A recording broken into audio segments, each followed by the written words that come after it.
underway in France. President Trump and world leaders tackling a variety of issues. Meanwhile, an initial agreement between the United States and Iran to extend the ceasefire is inching toward a formal signing. That's despite some questions over the fate of Tehran's nuclear program and an offensive by Israel in Lebanon that could prolong the fighting.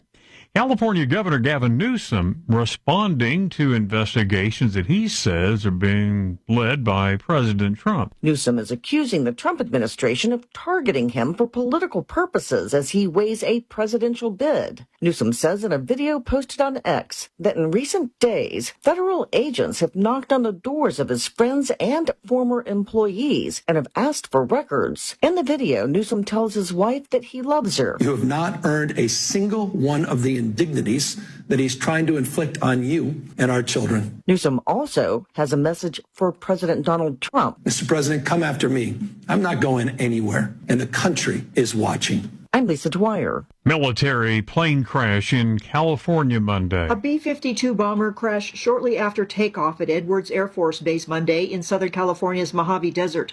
Military officials said a huge plume of smoke was coming from the scene. The military aircraft, a Boeing B-52 Stratofortress, is a long-range bomber that usually carries a crew of 5. That is Jennifer King reporting there were 8 people on board. There were no survivors. Authorities say 2 people are dead after a base jumping accident in a Utah canyon.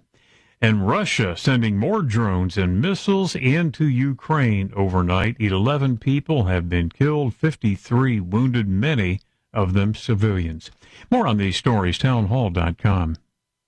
About a month ago, I told you about the amazing new documentary, The Story of Everything, in over 600 theaters for several weeks and had tremendous success. Now you can watch it from the comfort of your own home through exclusive streaming access. For decades, we've been told we're here by accident. Life is a total fluke. But what if the actual science tells a very different story? Yes. The Story of Everything is a film that Hollywood would never greenlight, that atheists and the mainstream would rather you didn't see, because it explores the staggering math of intelligent design. For life to exist, the probability of creation being an accident totally vanishes. The evidence points to a designer and challenges evolution with hard science and undeniable logic. And now it's available through streaming, with discounted pricing options so you can easily watch it at home or share it with your friends. Give scientific truth a platform. Simply go to thestoryoferything.film/Larry. Thestoryoferything.film/Larry. Sometimes it takes visitors from overseas to remind Americans what makes our country so special. European tourists are going viral after sharing their travel across the United States. Many are expressing admiration for America's beauty, freedom, and way of life. Visitors from Germany and other countries are documenting cross-country road trips online, praising America's vast landscapes, national parks, and friendly people. Their videos are drawing millions of views and reminding many Americans what makes the country special. Willie Nelson, The White House. And a group of soccer fans from Japan telling reporters, you Americans have a beautiful country. You are very lucky. NCAA asking a Texas appeals court to stay a temporary injunction allowing Texas Tech quarterback Brendan Sorsby to play, that despite being declared ineligible for gambling. Breaking news and analysis, townhall.com. A 900-pound capsule has been sealed shut and shipped to Philadelphia, where it will be buried next month.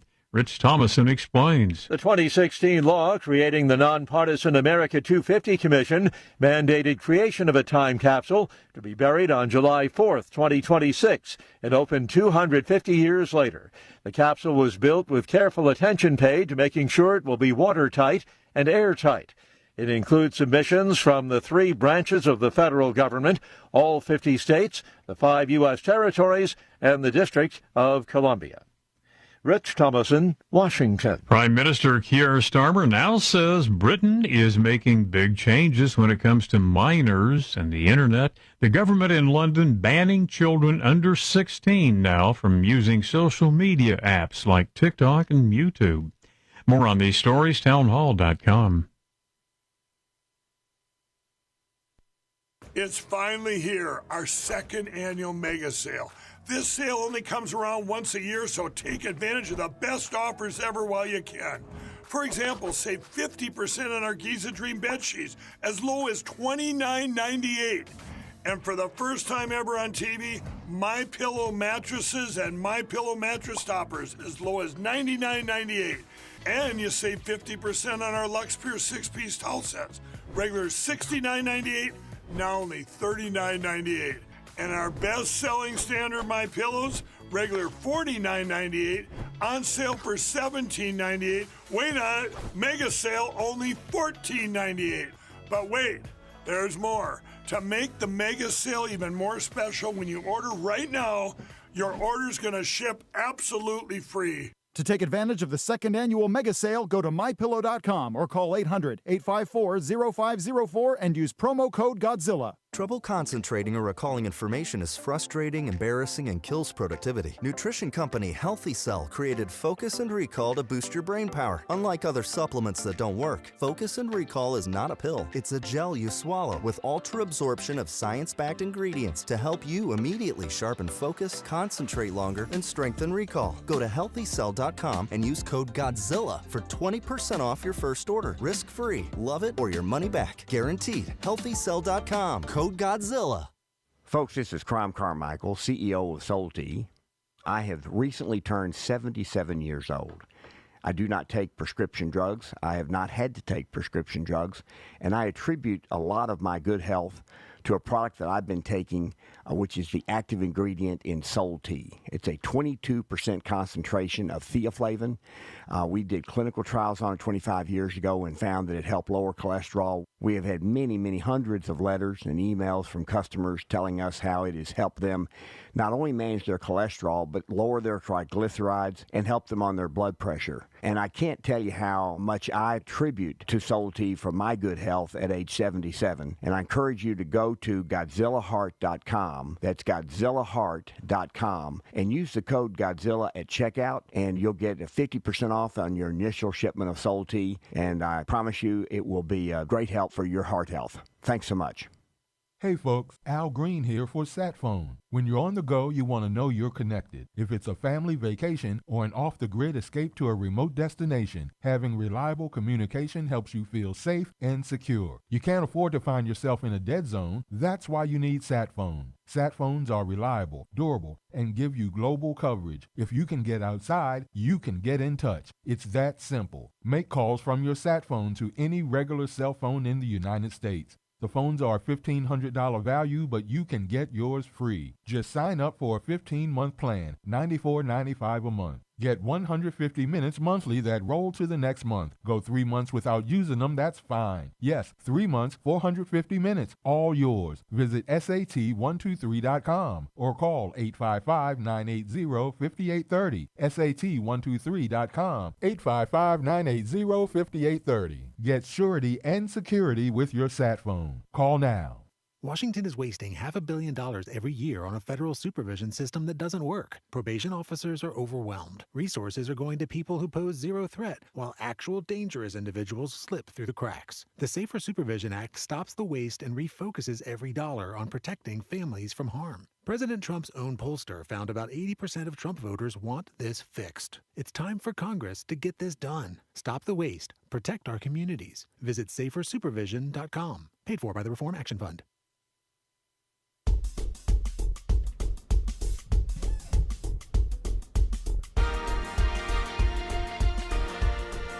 Well, happy Tuesday morning, listening family. This is the John Fredericks Media Network. I'm Dan Hub. Good time for a look at weather and sports. We'll start as we always do with where I am in Richmond, Virginia, where the high for June will be a very nice 80 degrees, a low tonight of 63 with late showers.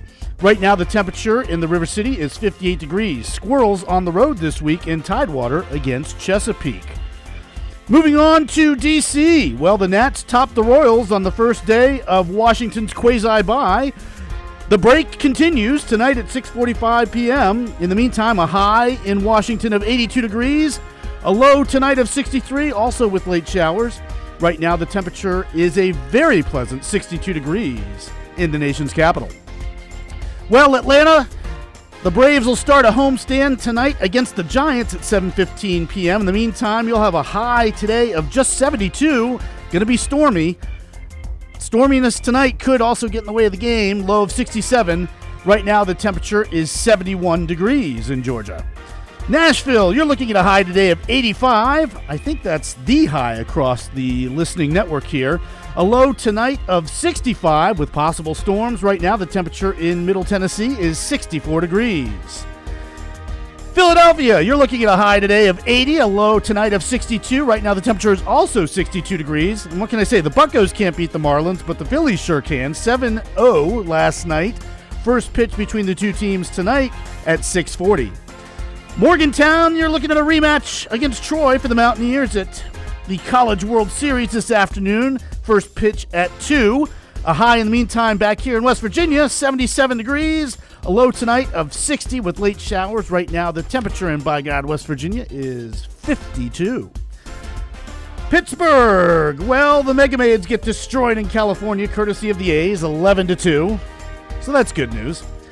A high in the 412 today of 78 degrees, a low of 60 with late showers. Right now, the temperature is 53 degrees in the Steel City. And embattled college quarterback Brendan Sorsby is now planning on entering the NFL supplemental draft. So we'll see where the story goes from here, folks. Bringing you today's weather and sports update is the Godzilla Wins radio show for the best insight, analysis, and picks. Watch and listen to Godzilla Wins Saturday mornings from 9 to 11 all across the John Fredericks Media Network. Plus, to get John's daily sports picks, go to GodzillaWins.com. That's right. Once again, it's GodzillaWins.com. This has been Dan Hobgood for the John Fredericks Media Network. Outside the Box with the Ox is next, followed by the John Fredericks Show. Stay tuned, everyone.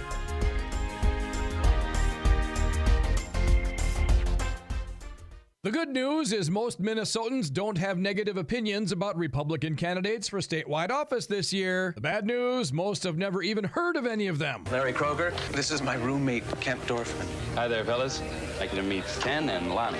Larry. So says a News Star Tribune Care 11 election survey. Predictably, this in-kind commercial for the inevitability of an Amy Klobuchar governorship measures how Republicans stack up against her. It's between a 7 and 17% spread in her favor, depending on which Republican candidate is compared. Then the U.S. Senate poll, where endorsed Republican candidate Adam Schwarzy is only in the single-digit percentile regarding anyone having any knowledge or opinion of him at all. Primary challenger Republican candidate Michelle Tafoya polls way higher, but still pales by comparison to the two Democrat candidates running in their August 11th primary. But then they also polled the general question of which party's candidate are we likely to vote for. 91% of Democrats say Democrat. 94% of Republicans say Republican. 40% of independents say Democrat. 33 say Republican. 27 say they're undecided. Other than this poll portraying no chance of any statewide Republican win in November, thinking outside the box, only in Minnesota would 3/4 of self-identified political independents already have their minds made up on which party they're voting for 2 months before they even know who's on the ballot. We're doomed. Here outside the box with the Ox in the Eastern Time Zone and now in West Virginia on the John Fredericks Media Network.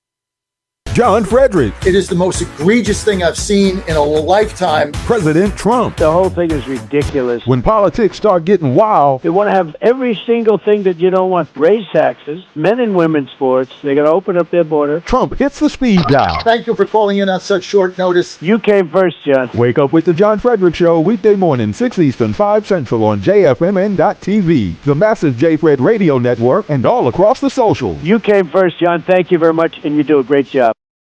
Right now, download the new WV Sports Nation app from the Apple Store or Google Play and get the entire Mountaineer sports world in the palm of your hand. Right now, get notified when new stories drop about your favorite Mountaineers teams and athletes. Download the WV Sports Nation app right now. Get updates on next level Mountaineers like Weatherholt and Joe Mazzulla. All that and more right in your pocket right now. Download the new WV Sports Nation app from the Apple Store or Google Play. Download the app right now.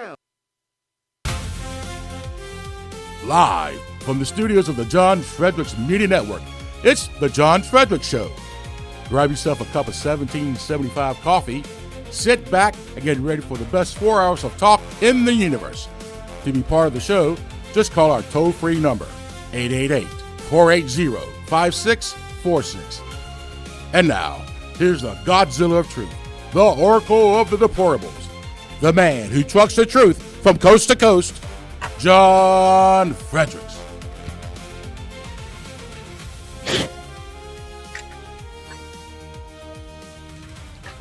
Tuesday, Election Day, June 16th in Washington, D.C. and in Georgia. Great to have you with us. A lot going on. I love Tuesdays. I love Election Day. I love winning. Ooh, what do you smell? Is that winning in the morning? I'm smelling it. Oh, we should get that clip up there. Danny O, we should get that napalm in the morning because we're doing a lot of winning right here. President Trump winning. We're going to win tonight. And we're going to see what happens in Georgia. Speaking of Georgia, President Trump endorsing Burt Jones. That should be the end of Ricky Jackson because along with that, Governor Brian Kemp endorsed Burt Jones. So he should win that. He should win that runoff today against Ricky Jackson, who was basically peaked way too early, flooded your mailbox with shock and awe and fizzled out at the end. But we'll see what happens. You still got to vote. See what happens in the U.S. Senate race. This thing is Trump back Collins. I don't think it's enough. I really think Dooley is going to win that. That's what I predicted. And I know the polls don't show it, but I expect Dooley to get a big Kemp vote in the Atlanta suburbs. And that's where the voters are. And Kemp's got the juice. So we'll see what happens. And, as you know, I've endorsed Dooley in that race. Only had him on one time and doesn't really like to do a lot of media. Never had Mike Collins on. So it's all good. Burt Jones, friend of mine, long time. We'll see what happens. Hopefully Vernon Jones can squeak out a victory. All that and more coming up right here on the John Fredericks Media Network. My election is today, and we got a great event at City Tavern. I went there. I did the walkthrough yesterday. I tell you what, if you're anywhere in the area listening to me now and you can make this thing is going to be so much fun. It is at the City Tavern in Georgetown. I've never been there, and it's not really open to the public. You have to book and pay for the venue and then bring in the caterers and all that. It's like it's a bar where people are there, but it was great. This is where Ronald Reagan had his inauguration lunch. This is where George Washington came to cool his heels. This is where John Adams stayed while they were building the White House, and many presidents have been there. So it was really a cool thing to see. And the room that we have, it's got patio outside. It's going to be great. Open bar, beer and wine, free food, great food. Ann and Christina Goodlander got the menu done, and we got a great chef coming in. So just a lot of stuff. And then I got great speakers. Morgan Griffith is going to be there. Corey Lewandowski, Brandon Beach, plus so many others. So if you can check it out, I really appreciate it. If you can come tonight, tickets only $50. We still got some room. Love to have you. And if you can't make it, but you want to donate your ticket to one of the college Republicans in the area, you can do that. And all you got to do is go to makedcgreat.com, makedcgreat.com. I'd appreciate your help. And any of our listeners out there, you want to contribute, look, change is coming. This is not, I've told you before, this is not an easy lift, right? Especially where I am, Washington, D.C. Nobody cares about the Republican Party. It's a joke. We get 5% of the vote. People mock us. But look, I had a front page article on this campaign in the Washington Post, which is up on Trump Nation News. You want to read it, go to TrumpNationNews.com. Not a lot of people get that. I got a front page article. So we're trying to get something done here. And you can sit back and you can just, throw your hands up like the establishment does here and say, well, we can't do anything. So let's have a cocktail party at the Capitol Hill Club and charge $1,000 and get the same 15 people. I mean, you can do that and not grow, or you can try to do something like I have in my ward, which is the biggest, most influential, important ward for the Republicans in the district, which is Ward 2. So you got to start somewhere. We've done tremendous with your help and donations, tremendous voter outreach. I mean, I've sent multiple texts. We have the list of Republicans. We send out multiple texts. I've sent out emails. We did 2 mailers. And it doesn't matter that, who my opponents are or not. That's irrelevant. In order to start a movement, you got to reach out to voters. And, it's not like you can go door to door. There's a lot of high rises here. You can't get in. You have to have a code, things of that nature. So you got to be able to call people. I've called hundreds of people. We've done outreach, and we're going to have a big turnout tonight. Now, change is hard, but change is coming. Change is coming. Just like President Trump has changed Washington, D.C. They said it couldn't be done. Under Biden, this place was an absolute crap hole. You couldn't walk down the street. You couldn't take the metro. There were tents. There were homeless. There were panhandlers. There was crime was rampant. There were carjackings. There were gangs. Yeah, there were mobs. I mean, stores were boarded up. You couldn't go down the street. And you look at it today, and you come into this city, and in 18 months, President Trump's transformation of Washington, D.C. has been nothing short of spectacular. And nobody's saying it but me. The Democrats that are running here for mayor just, stop Trump, blast Trump, Trump sucks, we hate Trump, no National Guard, no this, no that, we're down 800 cops. Who's going to fill the gap? Them? They want to go back to the squalor and the filth that was here when Ed and I got here in November 24. And then you got a couple people like me that say no. And I'm going to continue to be a thorn in their side and a mouthpiece in promoting what the president has done. And I'm telling you, if he can do it in D.C., we can do it anywhere. We can do it in Philadelphia. We can do it in New York. We can do it in Chicago. We can do it in Los Angeles. You can do it anywhere. And, hats off to the mayoral candidate, Pratt, that went out there, raised $3 million, and at least gave people a choice. I mean, it didn't work out. I don't know about the votes there. But at the end of the day, the guy had a message. And you've got to have a message, and you've got to give people a voice. And that's why we're here every day, give you a voice. That's why we take calls over everything. I'm here to give you a voice. I'm running this campaign to give you a voice. And it's not easy, and I've been ridiculed and thrown out of the party and ostracized and all this other stuff. Guess what? I don't care. The more they try to dissuade me, the more they try to get me out, the more they try to humiliate me, the stronger our movement here gets. I feed off that. Because, hey, Trump came down the elevator, he was at 1% and everybody mocked him. Now he's a 2-term president that's done miraculous things. So don't tell me about poll numbers and don't tell me about all this other nonsense. You got to start a movement. You got to try. And you have to give people a voice. I am the voice of the voiceless. That's what the Democrats say. All they want is labor, money, unions, destroy everything, masks. I mean, the whole thing is ridiculous. Give away money. We spend $70,000 a person in the budget in Washington, D.C., and what do you get for it? Before Trump came, you got squalor and filth. And now we have beauty and cleanliness. You got crime and chaos. Now we have safety and harmony. Think about this. Think about what this city has turned into with 18 months of leadership. Dan, put that in the title, right in the chyron. Just go ahead and put that in. We went from squalor and filth to cleanliness and beauty, crime and chaos to safety and harmony. Put that right in there so we don't forget it. That's what has happened here in this city. That's what we believe in. That's what we're trying to do. And that's why we're running. And that's why I don't give a rat's tail what the establishment here at the GOP says, who does nothing but stand around, ostracize people, and shrink the party. You know what they're doing? Here's what I've done. Every person that I know, run into, get the card, I put them on my email list for DC. Every person I get a cell phone, I put them on my text list. Every person I can talk to, I talk to. You know what they do? Any person they don't like or doesn't support them, they take off their list.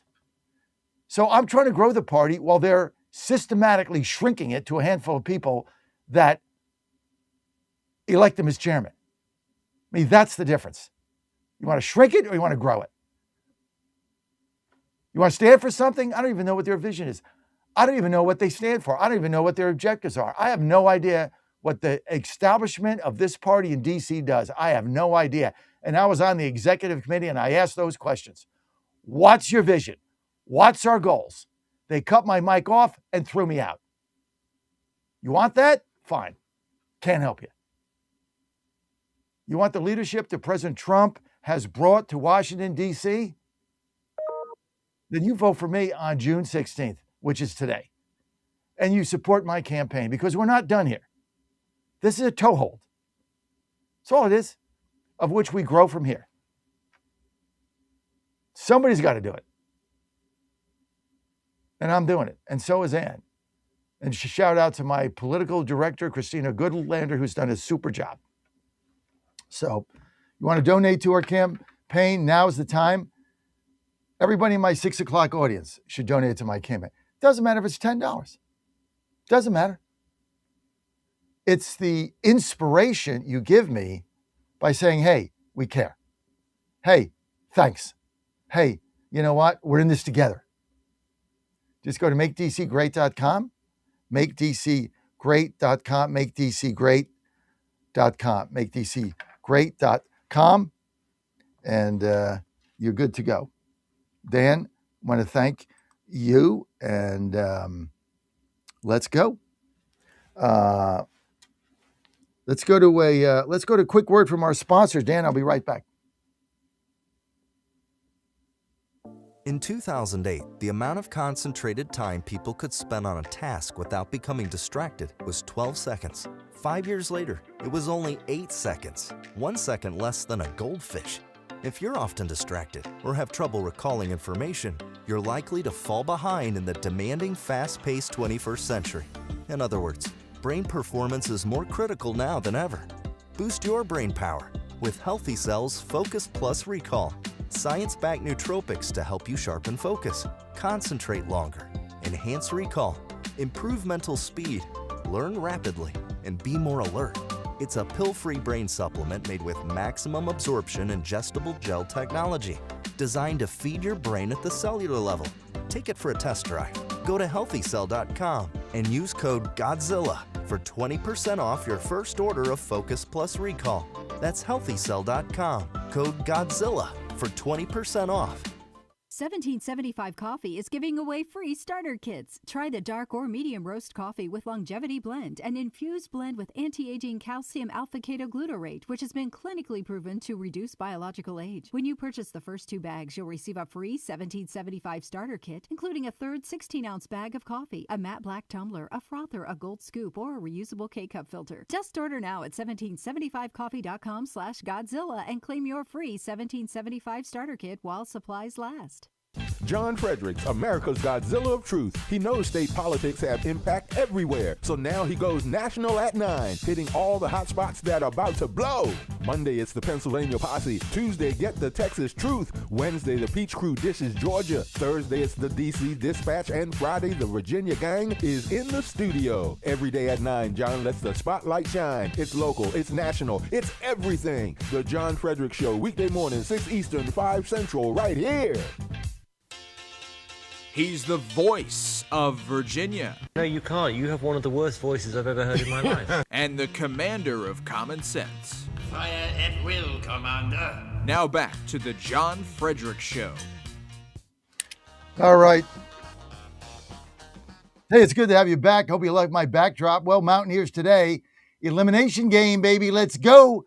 Mountaineers, they're going, they got to play, I think it's 2 p.m. They play Troy at 2 p.m. They're going to win that game. I'm not even worried about that game. They're going to beat Troy. Troy's, all their pitchers are gone. They're done. We're going to win that game. Then we got to beat North Carolina two times. It's a tall order, but you know what? We've done it before. We did it to Kentucky, right? We came out of the losers bracket. We beat Kentucky twice. We got to come out of this losers bracket, beat North Carolina twice, and then we're going to the finals in Omaha, and I'm going to be there. We're all going to be there. So let's go, Mountaineers. Now, I've got a lot of things going on today, Danny. First of all, Dan's coming up to D.C. Dan, open up your mic, dude. Let's go. You're coming up to God's country, baby, the Disneyland of the North. Let's go. Disneyland, I love it. Yeah, I have a train that's departing from Richmond at about 2 p.m. this afternoon. So I hope to get to D.C. about an hour and a half before the kickoff starts. Kickoff's at 6, baby. You're on the list. So you can mix it up with our fans there. It's going to be a great event at the City Tavern. It's in Georgetown. Now, you really can't get there on the Metro. I don't know. I think I'm just going to Uber there. Yeah, you got to Uber. I don't know where I've got you staying, but I think the Washington Hilton or something. The Washingtonian maybe. I don't remember. But take Uber there. It's in Georgetown. Take you about 10 minutes. You're good to go, and you're going to get to meet Ann and Santana. Yeah, I'm excited about that. Yeah, you're going to meet Santana. You're going to meet Ryan. So look, we got a pregame show today at 12:30, I think, right? 12:30. I think that's right. Yeah. Pregame show at 12:30. That's going to be fun. Pregame show 12:30. That'll be heard in Pittsburgh, West Virginia, and Philly. And then the postgame show, I will not be participating in that, obviously, so I'm not going to be around. But we'll figure that out so you can do that on the postgame show. Always fun. In fact, the postgame show, and I think we're doing is we're just running Saban's press conference because that goes on for about a half hour. So that I think is the postgame show. But then we're going to be live streaming this event tonight, starting at 7:45. Live streaming 7:45, and that's going to be across our network. So you're going to be able to hear our speeches and hear Corey and hear Griffith and that's cool. And the beach. Yeah, we're going to be live streaming it. I got to put an email out on that so everybody knows. But just so you know, and Dan, let's remind me to keep saying that all day. Okay. People will forget. So every segment I come on, because this is only the 6 o'clock audience that's tuning me in now. That's right. So we'll do that streaming across the network at 7:45. Yeah. While you're writing that, I did not realize how young a guy Steve Sabins is. He's not even 40 years old. He's not even a man. He's not even 40 yet. He's in his early 30s. Yeah, he's a young guy, and I'm a man. I'm a man plus 6 at this point. By Mike Gundy logic. So by Mike Gundy, yeah, I'm a man. Yell at me. Don't yell at my kids. I'm a man. I'm 40. Yell at me. Come after me. Come after I'm me. A man. I'm 40. I'm a man. Let's go. That is just your favorite is the offensive rebounds one. That may be my favorite. The come after me. I'm a man. I'm 40. It's just that's an all-time rant. My favorite obviously is Herman, Coach Herman. Yes. My favorite coach of all time with the Jets. That's my favorite. But second is offensive rebounds, and third is I'm a man. It's just so great. But there's another one we have that you haven't played in a while. Okay. And that was the former coach of the Colorado Buffaloes when they asked him for a week off in the summer. Oh, you got to find that one. I'll play that this morning. Yeah. That's got to be that. next. We'll do that one of the bottoms of the hour. Summer, I forget his name, but he's like, what is this? Like intramurals? Right. It's D1, Big 12, college football. You want a week off in the summer? Oh my goodness! Go play for Mary School, the Headless and Blind. Oh my goodness! No, we have fun with these coach rants. Yeah, we got to get more. I know you've been busy doing these little rejoins, but your next thing when you get back, is and then find some more coach clips. You're doing the show with me, right? Yes, I will be on camera tomorrow with Wednesday. you, which I think means that our radio only numbers are going to go through the roof. Who wants to see that? But I'll be with you. Yes, we will. We will tag team. Yeah, I'm excited about it. And then you got to go with me to. Well, you don't have to go, but you can't take the car until I go to DMV and get the title switched over. Something. Oh, okay. Be doing. So I don't know what that. Gotcha. Something I got to do. Take about an hour and a half, but it's all good. And it's all good. So, but tonight's going to be fun. Wait till you get there. That play, I did the walkthrough yesterday, and I was blown away. I told Christina Goodlander, my political director, sharp lady. I mean, she's so good. I'm looking forward to meeting her too. She'll be there tonight, right? She's part of the team. I mean, you have such a sprawling team now. A lot of these people aren't on the conference call because they're not FTEs, obviously.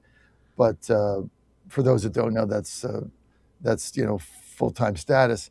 But you'll meet Santana, who does all of our social media for athletics, and you'll meet Trent, one of our writers for WV Sports Nation. You'll meet him, and of course will be there, and Christina will be there. But Christina runs the whole political shop here, and she's done a great job. This was her brainchild, and I kind of went with this. It was a little expensive. I kind of went with it because, when somebody's excited about something, I've learned, and they know the area and they have a vision, you go with it. You say, okay, on the surface, it's very expensive, but you go with it. She had a vision, and I went with it, and she nailed it. This event venue is such a 10. It's so iconic, and people are going to remember this forever. And like she said, when you're trying to build something, you got to show people that you are going to do what it takes and have some fun. And that's what we're going to do tonight. It's going to be a lot of fun, and the speeches are going to be great because you know how we are. I mean, as soon as you get Lewandowski in there, like fasten your seatbelts. God knows. I haven't seen Morgan Griffith in person since we were in the General Assembly together 25 years ago. I was thinking about that this morning when he was there as a delegate. And then he was the I was working for Bill leader. Howell. So yeah, it's so I'm excited to see him again. He was a lot of fun back in 2001 when he was in the. I just got a text here from Marcy McCarthy, who's going to be there tonight. Now, Marcy McCarthy is a senior official in the Trump administration in the Pentagon. Okay. Yeah, she's like big time. And so she's going to be there tonight. And she has made every one of our events. So she gets a gold star. She's made them all. And, super fan. Great. I'll tell you whom I'm looking forward to meeting is Terry Gilberg. Yeah, She'll be you there, meet right? Terry. Yeah. That's right. You meet, and then you meet the DC dispatch will be there. You meet Terry. You'll meet. I gotta say it right. Maria. Yeah, you got it. Maria. You got it. That's it. Maria.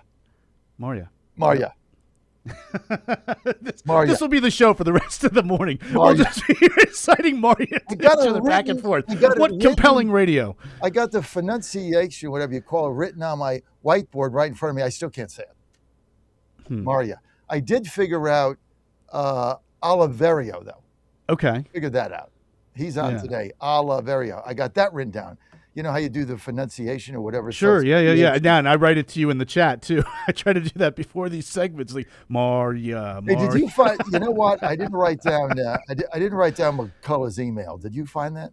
I could not find that. I actually wrote Peter Galuli yesterday to see if I could get it. I haven't. He hasn't responded yet, so I hope that Well, we can tell me track he it down. gave it to me and we screwed it up. I did. I said yeah. He'd put it in the chat and I said we didn't transcribe it fast enough. Thank you for reminding me to ask Peter Galuli for a campaign donation. Thank you. There you go. We're shameless here. So one thing about running a campaign. Now I've given you a donation. So you have? So yeah. Really? Oh yeah. I just did so this morning. Oh, well, that's. I thought that you saw that. I thought you when you mentioned that earlier. I thought that you were acknowledging. No, I really did. No, there was some other Dan maybe. Yeah. But, well, thank you. I got to shake absolutely. down. I got to shake down Peter. One thing you realize and run these campaigns is you got to ask everybody for money. I mean, you just got to do it. No, if you're going to run for office, you have to be able to ask people for a donation. It doesn't matter who it is. John Reed and I talked about that a lot last year, and I don't think he was prepared for how much it was basically a fundraising venture. That's all it is, because you gotta. Everything we do costs money. Everything we do, from this venue, even though we're charging $50, that does not even close to cover the cost. So it doesn't matter. Whatever you do, outreach, text, emails, phone calls, phone banking. We did a lot of phone banking and a lot of calls and stuff like that. To mailers, those are expensive, so you got to pay for it. It's all good. 888-480-JOHN, 888-480-5646. But thank you, Dan. Absolutely. And, my pleasure. Look forward to seeing Marcy McCarthy tonight is coming, so I'm excited. I haven't seen her in a while. Ever since she's been with this Pentagon job, it's like high level stuff. So I don't really see her the way I did. Is she a longtime DCer herself, or no? Where's she from? Atlanta. She came up here to work for Trump. She was chairman of the DeKalb GOP. Great friends of ours. Lives in the building. We suggested she go in there, but so she's in our building. But if you're listening, Mars, I just want to throw this out there. Thanks for coming tonight, but you did lose a bet to me, and you do owe me a premium Robert cheese plate that I haven't said anything about because I know you're busy in the Pentagon. But the next time Robert comes up, I would expect to be invited up for a primo, not the one you get at Publix, the primo Robert cheese plate. Now, have you ever seen her husband's cheese plate? Okay, this is a cheese plate. I've never seen a cheese plate like he makes. It's got like every kinds of different cheese on it. It's all fresh. He's got like all the premium crackers. Then he's got like fruits and little things, little berries and things in there. He's got apricots, and it is the cheese plate of all. It's a cheese plate to die for. I've never seen a cheese plate like that. So don't forget, Mars, you owe me a cheese plate. 888-480, John, you want to weigh in? 888-480-5646. So all the naysayers out with the knives, they're all out, blasting the Iranian deal, saying that it's not a good deal, or it's giving them billions of dollars, and it's worse than Obama, and we lost the war. Yeah, okay. What else are they going to say? See, friends of mine are getting this, and you're getting upset, and you're calling me or texting me. I get it. I laugh my ass off because it is so utterly stupid. Well, they haven't showed us the memorandum of understanding. They haven't shown it to us. Well, they don't have to. They'll show it to you when it's signed in Switzerland. In the meantime, the last thing you want to do is release this to the press so it can get skewered and they can do fake news for 5 days. Why would you do that? So I agree with the president. There's no way on earth you're going to release this until they sign it in Switzerland on Friday with pen and ink. Then you're going to release it. It's a page and a half. That's all it needs to be. Open up the straits. No tolls. You don't control it. We have to get access to your enriched uranium. We're going to negotiate how to get it out of there in the next 60 days. We're going to release the blockade on your ships. You can now sail them, start your engines, do whatever you need to do. Our ships go through the strait. And we have billions and billions of dollars of your money. See, this is not our money. Of your money. Billions of your money that we have frozen. We will let you have access to your money, not our money, not like Obama did, to your money as you proceed favorably with the terms of the peace treaty. We will gradually release it because it is, in effect, your money. Now, well, there's another $300 billion. Really? So that's not our money either. That is money that states in the Gulf want to invest in Iran to make it a peaceful nation. That's their business. Well, we're not going to let them do that either until they're meeting the touch points of the peace treaty. How complicated is this to grasp? Well, why did we go in the first place? It's Obama's was better. No, Obama's, they were building a bomb. Ours, they have no capacity. They have no Navy. They have no Army. They have no air defense. They have no capacity to build a bomb. That's what the war was about. That's what's been accomplished. Well, how do we know that? Well, we know that because they can't produce one right now. Obviously, they were getting closer, too close for comfort. So this is what the president has done. The oil will flow through the straits. Oil prices are going to continue to drop. They dropped again last night. Now they're down to $80 a barrel, soon to be in the 70s by tomorrow. By Friday, it'll be low 70s. Oil is coming down, which means the price of gas is coming down. It is now, according to Gas Buddy, under $4 across the country. Average price under $4. Throw out California and Seattle, under $4. In Pennsylvania, it could be $1 less, but Shapiro won't get rid of the gas tax, as we talked about yesterday, because he wants people to suffer and pay higher gas prices so they win the midterms and they win those seats in Pennsylvania. Do you understand how this works? I mean, this is the beauty. You just heard, I think it was Al's promo on these shows that we have. By the way, tell Al, text him now. Great job in the promo. It's the first time I heard it. It's a great job. Why do we have these on? Because the posse, the Pennsylvania posse, exposed Shapiro yesterday for not having a temporary hold on the gas tax in Pennsylvania of $1 so that gas prices remain high so that Republicans can win the midterm so they can tell you you're suffering when it's their tax. This is why you tune me in every day. This is why I got the best show in the country. This is what we find out. It's their tax. Think about this. It's their tax. You're suffering under Trump's gas prices. It's your tax that you put on gas to make it higher in Pennsylvania so you could win the midterms, while our residents in Pennsylvania suffer and paying another $1, which for 6 months they don't have to do while the prices come down. Then you add it back and people have got relief, but they won't do it. I mean, you think about this. All we have to do is expose what the Democrats and the communists are doing on a daily basis. So they're going to rip this agreement because what else are they going to do? They have campaigned on this for 3 months. They're banking their future power on gas. What are they going to do now? They're going to rip this plan. They want us to lose the war. They want gas prices to be $10. They want you to suffer and be miserable. The Democrats are about misery, suffering, and leading a wretched life. That's what they want. The more wretched it is, the more votes they get. We are about peace, harmony, opportunity, uplifting, affordability, real affordability, not their nonsense where they're giving things away. Real affordability. We're about quality of life. This whole thing is about quality of life. If I was messaging for the Republicans, that would be my message. We are simply going to provide you and your family with a better quality of life. Not affordability. That goes with it. That's only one piece of it. What goes with quality of life?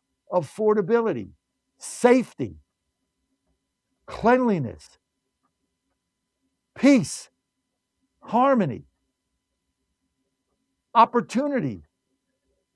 These are the cornerstones of a quality of life, along with good coffee. Get to that in a minute, Dan. Does that make sense? So I'm fired up today. I'm fired up because I know we're going to win. I know I'm going to win. I know we're going to. Are you tired of all this winning yet, Dan? There's a lot of winning going on. Are you tired of it yet? All right, let's go to a quick word from our sponsors. We're going to come back with our Colorado coach. And speaking of coffee, I just brewed a fresh pot of my 1775 coffee. And I'm going to have a cup right now. It's going to be my first cup. And then we're going to get to callers. We got Steve on line 1. Who else we got on? 888-480-JOHN. What, you're not going to call me today because it's election day? Are you afraid of Dan? Scary Dan? 888-480-JOHN. I'll be right back. I got to get a fresh cup of 1775 coffee.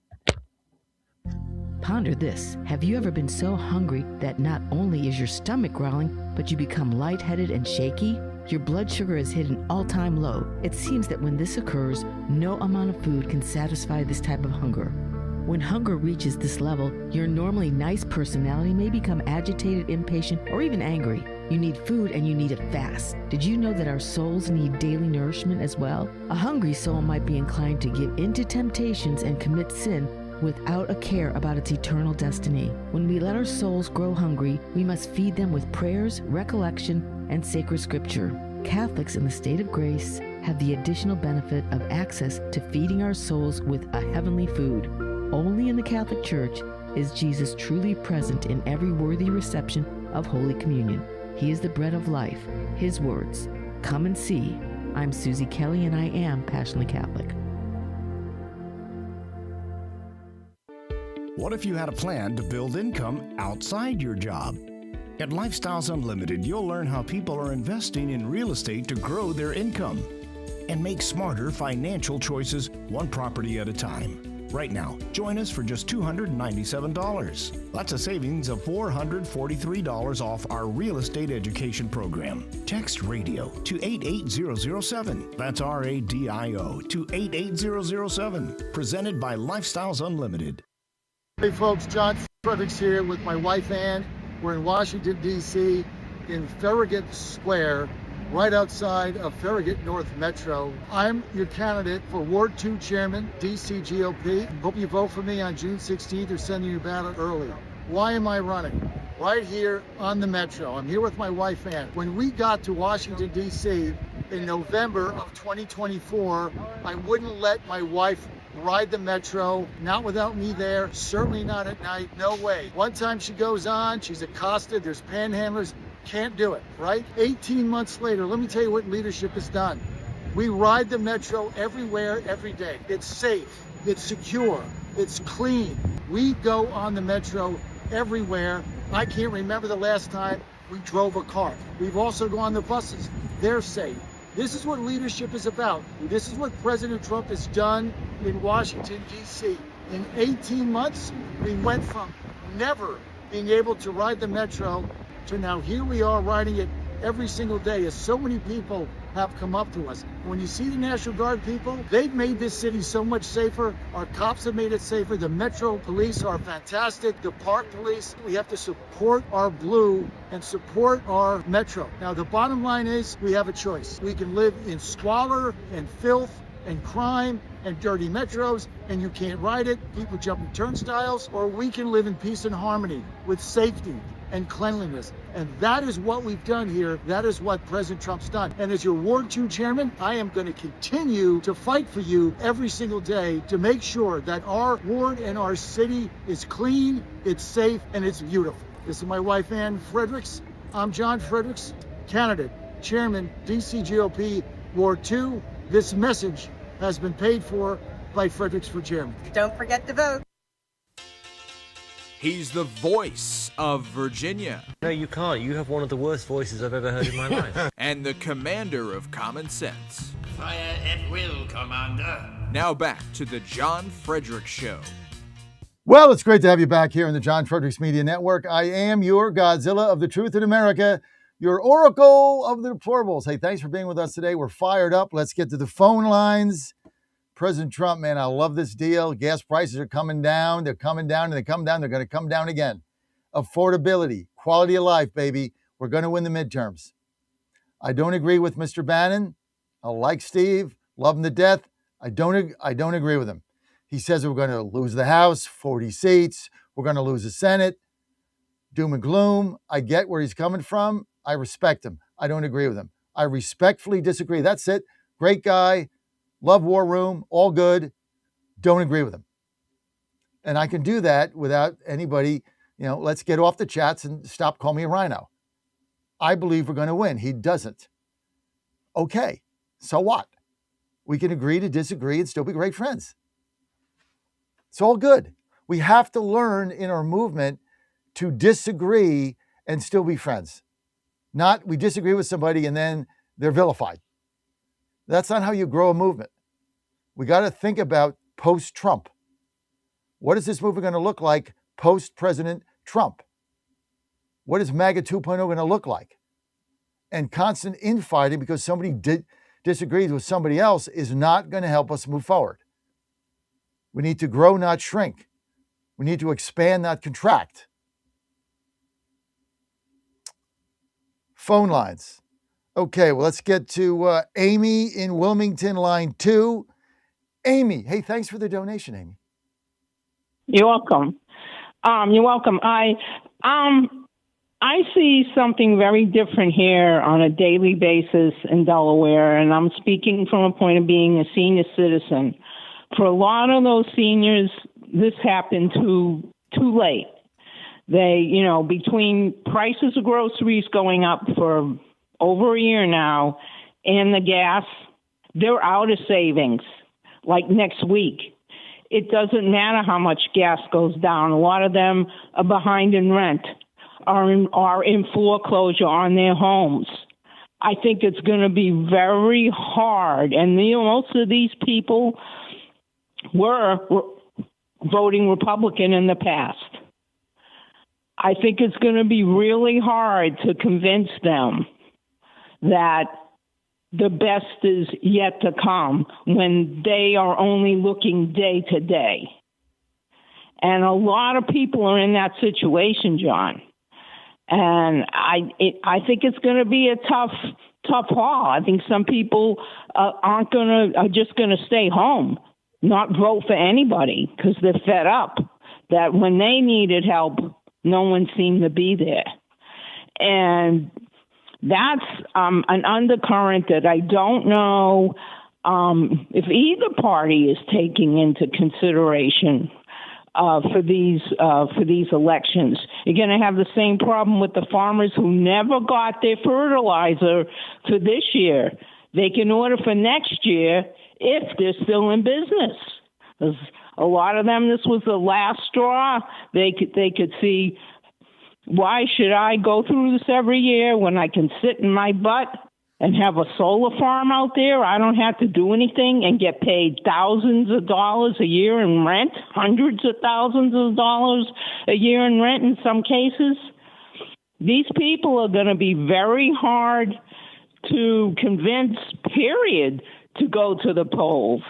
And, a coalition of the pissed, I call them, may be just enough to swing this to the Democrats, because the Democrats are so much better than Republicans at getting people to show up and vote, or in the case of the Democrats, return the ballot in the mail, than the Republicans are. And I'm really concerned about that people who, like I said, who just aren't going to vote, period. They've given up. And I don't know what would turn their thinking around. Hope of quality of life and a better future. You want to stay home, you want to lose, the communists are going to take over. And then you're going to be eating out of a garbage can. I guess that's the choice. I mean, I get the pessimism. I understand it. I've heard it a lot. I really don't understand, though, in 18 months, what it is that President Trump hasn't done to make your life worse. Okay, gas prices are up. I get it. Fertilizer up. I get it. Food is up. I get it. But not up to the extent it was under Biden. Gas is lower than it was even today under Biden. So your life is better. No matter how you cut the pie, it's better. So I don't understand this. 18 months, well, Trump hasn't done anything he said he was going to do. Yeah, he did. I mean, I look, I'm not going to dispute what you're saying. I feel your pain.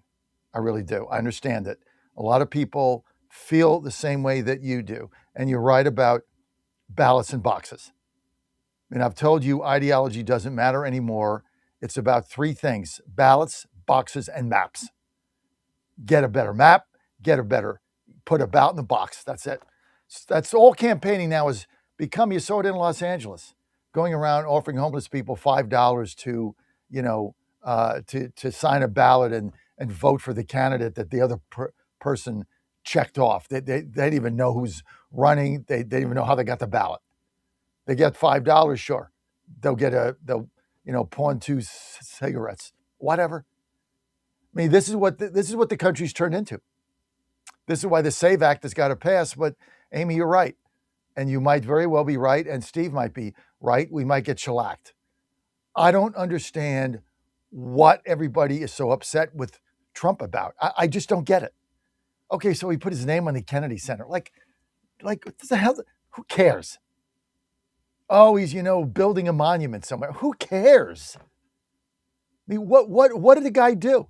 He passed the biggest tax cut in history. Jobs are up, wages are up, the economy is booming. He wouldn't let Iran get a nuclear weapon, and Anthony's mad because they haven't put 30 people in jail or something. I mean, what has the guy done?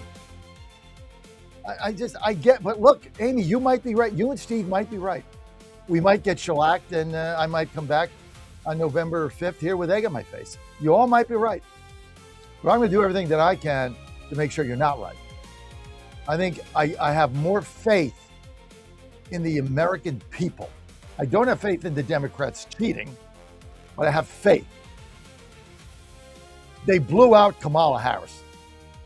They're not going to let this opportunity flip through their fingers and elect a bunch of Mandamis. Not going to happen. Well, we'll see, right? Amy, thank you. Thank you for the call. Thank you for that perspective. We've got Steve still on line one. Steve, hang in there. I'm going to get right to you when I get back here on the John Fredericks Media Network. Between the United States and Iran to extend the ceasefire is inching toward a formal signing. That's despite some questions over the fate of Tehran's nuclear program and an offensive by Israel in Lebanon that could prolong the fighting. California Governor Gavin Newsom responding to investigations that he says are being led by President Trump. Newsom is accusing the Trump administration of targeting him for political purposes as he weighs a presidential bid. Newsom says in a video posted on X that in recent days, federal agents have knocked on the doors of his friends and former employees and have asked for records. In the video, Newsom tells his wife that he loves her. You have not earned a single one of the indignities that he's trying to inflict on you and our children. Newsom also has a message for President Donald Trump. Mr. President, come after me. I'm not going anywhere, and the country is watching. I'm Lisa Dwyer. Military plane crash in California Monday. A B-52 bomber crashed shortly after takeoff at Edwards Air Force Base Monday in Southern California's Mojave Desert. Military officials said a huge plume of smoke was coming from the scene. The military aircraft, a Boeing B-52 Stratofortress, is a long-range bomber that usually carries a crew of 5. That is Jennifer King reporting there were 8 people on board. There were no survivors. Authorities say 2 people are dead after a base jumping accident in a Utah canyon. And Russia sending more drones and missiles into Ukraine overnight. 11 people have been killed, 53 wounded, many of them civilians. More on these stories, townhall.com. About a month ago, I told you about the amazing new documentary, The Story of Everything, in over 600 theaters for several weeks and had tremendous success. Now you can watch it from the comfort of your own home through exclusive streaming access. For decades, we've been told we're here by accident. Life is a total fluke. But what if the actual science tells a very different story? Yes. The Story of Everything is a film that Hollywood would never greenlight, that atheists and the mainstream would rather you didn't see, because it explores the staggering math of intelligent design. For life to exist, the probability of creation being an accident totally vanishes. The evidence points to a designer and challenges evolution with hard science and undeniable logic. And now it's available through streaming, with discounted pricing options so you can easily watch it at home or share it with your friends. Give scientific truth a platform. Simply go to thestoryoferything.film/Larry. Thestoryoferything.film/Larry. Sometimes it takes visitors from overseas to remind Americans what makes our country so special. European tourists are going viral after sharing their travel across the United States. Many are expressing admiration for America's beauty, freedom, and way of life. Visitors from Germany and other countries are documenting cross-country road trips online, praising America's vast landscapes, national parks, and friendly people. Their videos are drawing millions of views and reminding many Americans what makes the country special. Willie Nelson, The White House. And a group of soccer fans from Japan telling reporters, you Americans have a beautiful country. You are very lucky. NCAA asking a Texas appeals court to stay a temporary injunction allowing Texas Tech quarterback Brendan Sorsby to play, that despite being declared ineligible for gambling. Breaking news and analysis, townhall.com. A 900-pound capsule has been sealed shut and shipped to Philadelphia, where it will be buried next month. Rich Thomason explains. The 2016 law creating the nonpartisan America 250 Commission mandated creation of a time capsule to be buried on July 4th, 2026, and opened 250 years later. The capsule was built with careful attention paid to making sure it will be watertight and airtight. It includes submissions from the 3 branches of the federal government, all 50 states, the 5 U.S. territories, and the District of Columbia. Rich Thomason, Washington. Prime Minister Keir Starmer now says Britain is making big changes when it comes to minors and the internet. The government in London banning children under 16 now from using social media apps like TikTok and YouTube. More on these stories, townhall.com. For the first time ever, we're bringing you My Pillow mattresses and mattress toppers for as low as $99.98. Remember, sleep's all about temperature and pressure points. Whatever sleep needs you have, we have the right technology for you. Like our My Pillow mattress topper, our queen size has over 10,000 individual comfort supports to help relieve your pressure points. And how about our 3-inch Hybrid Plus mattress topper? It's infused with copper and silver to help your body get the restorative sleep it needs. And our My Pillow and Case Coil mattresses, I personally helped develop these mattresses to make sure they have everything needed to give us great sleep.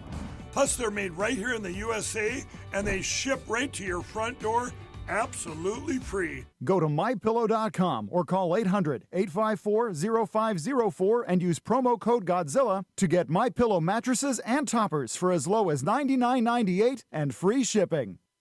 In 2008, the amount of concentrated time people could spend on a task without becoming distracted was 12 seconds. 5 years later, it was only 8 seconds, 1 second less than a goldfish. If you're often distracted or have trouble recalling information, you're likely to fall behind in the demanding, fast-paced 21st century. In other words, brain performance is more critical now than ever. Boost your brain power with Healthy Cell's Focus Plus Recall. Science-backed nootropics to help you sharpen focus, concentrate longer, enhance recall, improve mental speed, learn rapidly, and be more alert. It's a pill-free brain supplement made with maximum absorption ingestible gel technology, designed to feed your brain at the cellular level.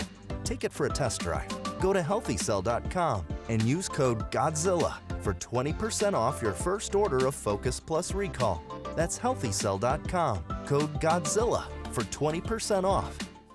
Washington is wasting $500 million every year on a federal supervision system that doesn't work. Probation officers are overwhelmed. Resources are going to people who pose zero threat, while actual dangerous individuals slip through the cracks. The Safer Supervision Act stops the waste and refocuses every dollar on protecting families from harm. President Trump's own pollster found about 80% of Trump voters want this fixed. It's time for Congress to get this done. Stop the waste. Protect our communities. Visit safersupervision.com. Paid for by the Reform Action Fund. 1775 Coffee is giving away free starter kits. Try the dark or medium roast coffee with longevity blend, an infused blend with anti-aging calcium alpha-ketoglutarate, which has been clinically proven to reduce biological age. When you purchase the first 2 bags, you'll receive a free 1775 starter kit, including a third 16-ounce bag of coffee, a matte black tumbler, a frother, a gold scoop, or a reusable K-cup filter. Just order now at 1775coffee.com/Godzilla and claim your free 1775 starter kit while supplies last. Ponder this. I was a crew member of a sailboat racing team. I should tell you that I never really developed sea legs, so my contributions to the team left a little to be desired. As I recall, on one racing day, the captain put me at the helm. He must have been desperate. During the race, a strong gust of wind came up suddenly. The boat heeled dramatically. I panicked and let go of the helm for fear of being tossed overboard and lost at sea forever. Thank the Lord for the keel, a heavy fin at the bottom of the boat that rights the boat during heavy winds. It remains unseen under the water, but it is a powerful stabilizer during the rough weather. You know, the Lord is like a keel in life. If we turn to Him, especially during turbulent times, He will always guide us to safety. He provides us with stability during rough times in our life if we reach out to Him and ask for help. Run to the Lord in prayer and trust that He will lead you to calmer waters. I'm Susie Kelly, and I am passionately Catholic. Live from the studios of the John Fredericks Media Network, it's the John Fredericks Show. Grab yourself a cup of 1775 coffee, sit back, and get ready for the best 4 hours of talk in the universe. To be part of the show, just call our toll-free number, 888-480-5646. And now, here's the Godzilla of Truth, the Oracle of the Deplorables, the man who loves the smell of napalm in the morning, John Fredericks. Let's roll. You're on the John Fredericks Media Network, and I am your Godzilla of the Truth in America, your Oracle of the Deplorables. Well, Election Day today in Washington, D.C. and in Georgia. We're going to see what happens there. Got big runoffs in Georgia. Peach Crew on tomorrow. We'll get all the results as they come in tonight. Burt Jones, the favorite now to be the Republican gubernatorial nominee in that runoff. Also for Senate, still up for grabs. Mike Collins with a lead, but don't count out Brian Kemp's candidate, Derek Dooley, who has tied with him in the polls. And President Trump endorsing Mike Collins. Mike Collins has a lot of problems. So I'm not sure if that is going to turn out the way they want. So right now I'm predicting we're going to see a big Burt Jones victory over Rick Jackson. Yay, Burt, go Burt. And I still think Dooley pulls it out over Mike Collins. But we'll see what happens. And these are just predictions. So sometimes I'm wrong, sometimes I'm right. But I think I pretty much got these two nailed. So we'll see what happens. Secretary of State, it's, look, I don't think Vernon Jones is going to win. I hope he does.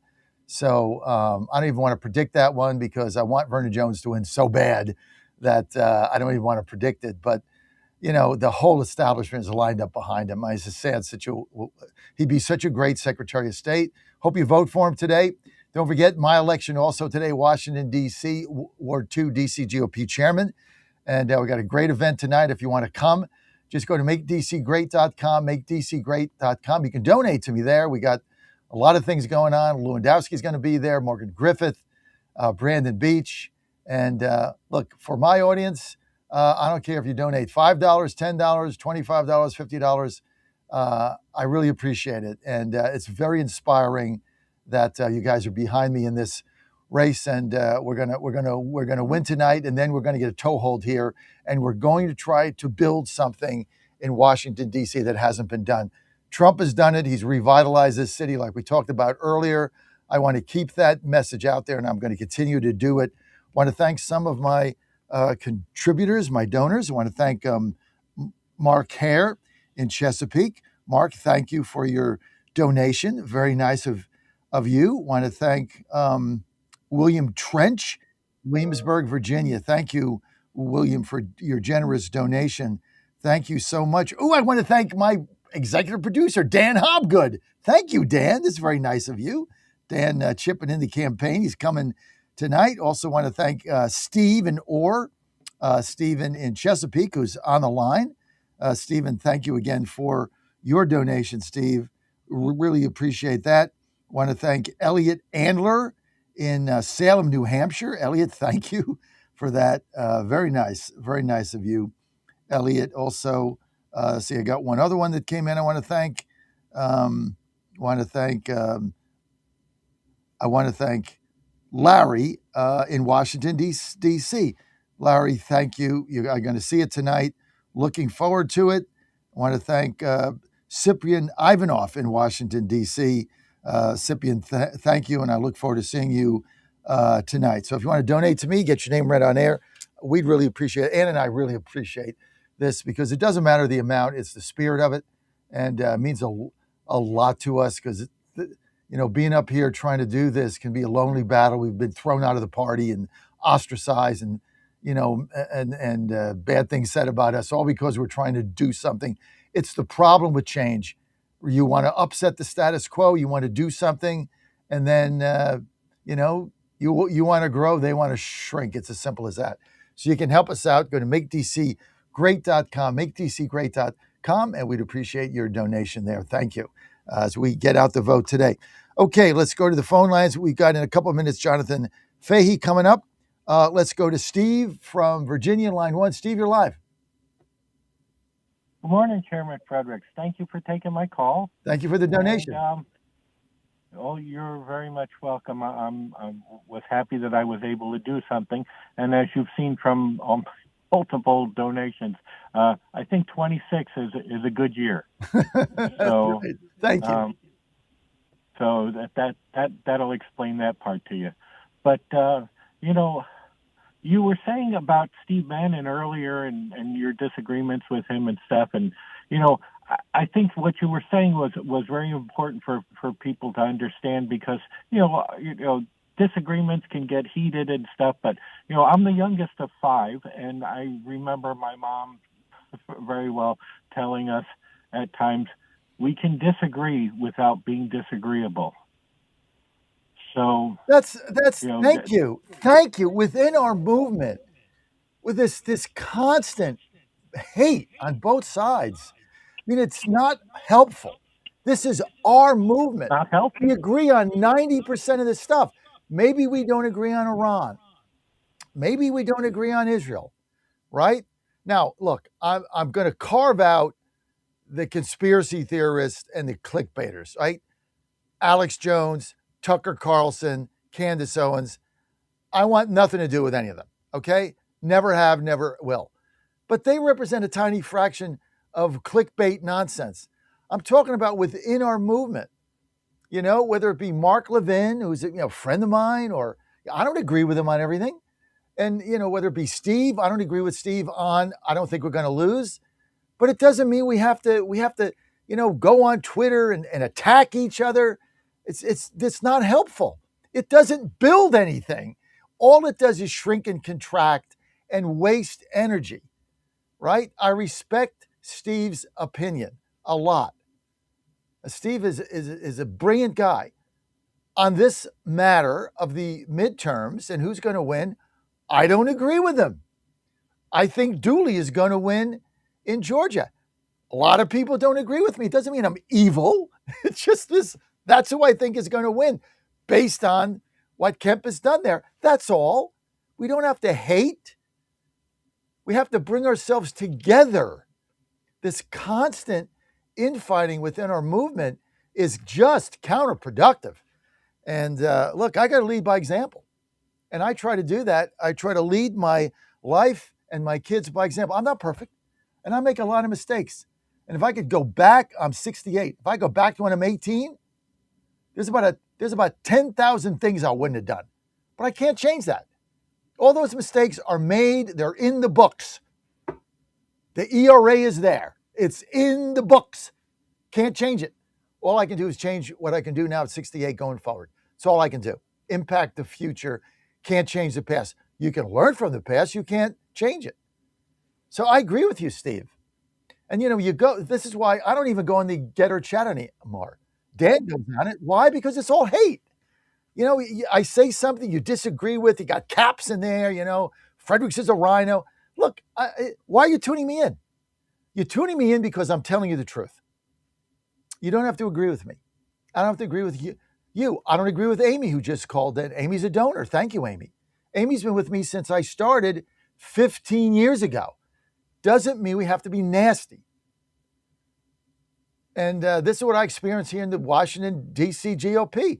I disagree with them. They cut me off, throw me out of the party, insult me, go to the Washington Post, spread lies about me and my wife, and then they're nasty. Because this is the world they live in. You have no policy. You have no way to go forward. So you just attack personally. That's all you got. We're better than that. All of us are listening right now. We're better than that.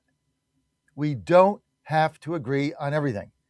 Actually, disagreement and discussion is actually for a movement is healthy. We just got to do it in a way that is not destructive, but constructive. Does that make sense, Steve? Absolutely. And it's not only that it's not helpful when people just have a disagreeable attitude pretty much about everything, and those are people that, you try to steer clear of them so that you're not wasting your time and energy with them. But, it's also not healthy, not helpful, and also not healthy for you. So, but, when it comes to you're running for Ward 2 chairman, I've called you Chairman Fredericks for a long time now, since I started donating, because I really believe that you're not a politician and like Trump. Originally, when you were supporting Trump, back in 2015, it's like I wasn't there with you, because it's like coming from New York, I'm like, there's a lot of things about the construction business and who's involved in it that I thought, he's going to get, through the primary, and then all of a sudden there's a bunch of research going to come out that says, oh, he did this and that. And it's like, but, once he was the candidate, I supported him 100%.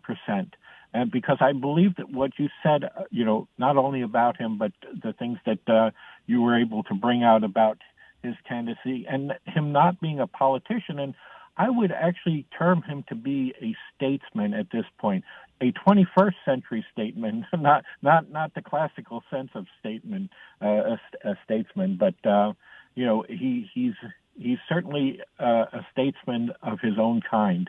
And I look forward to you being in office and following his example of how you lead and how you negotiate with people to get things done.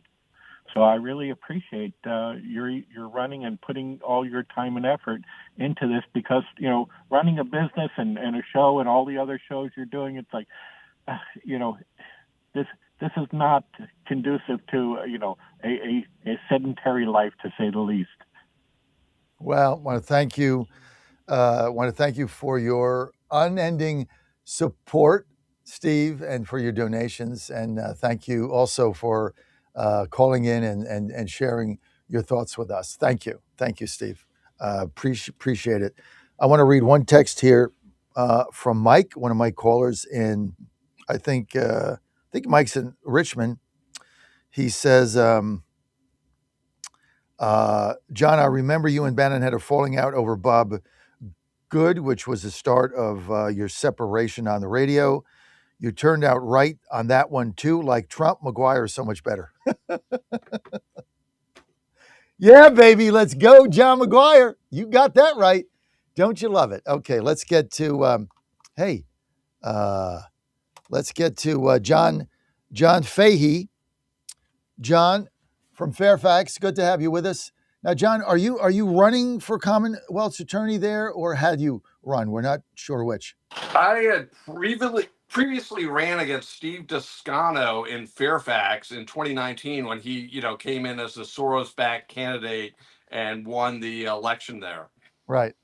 Okay.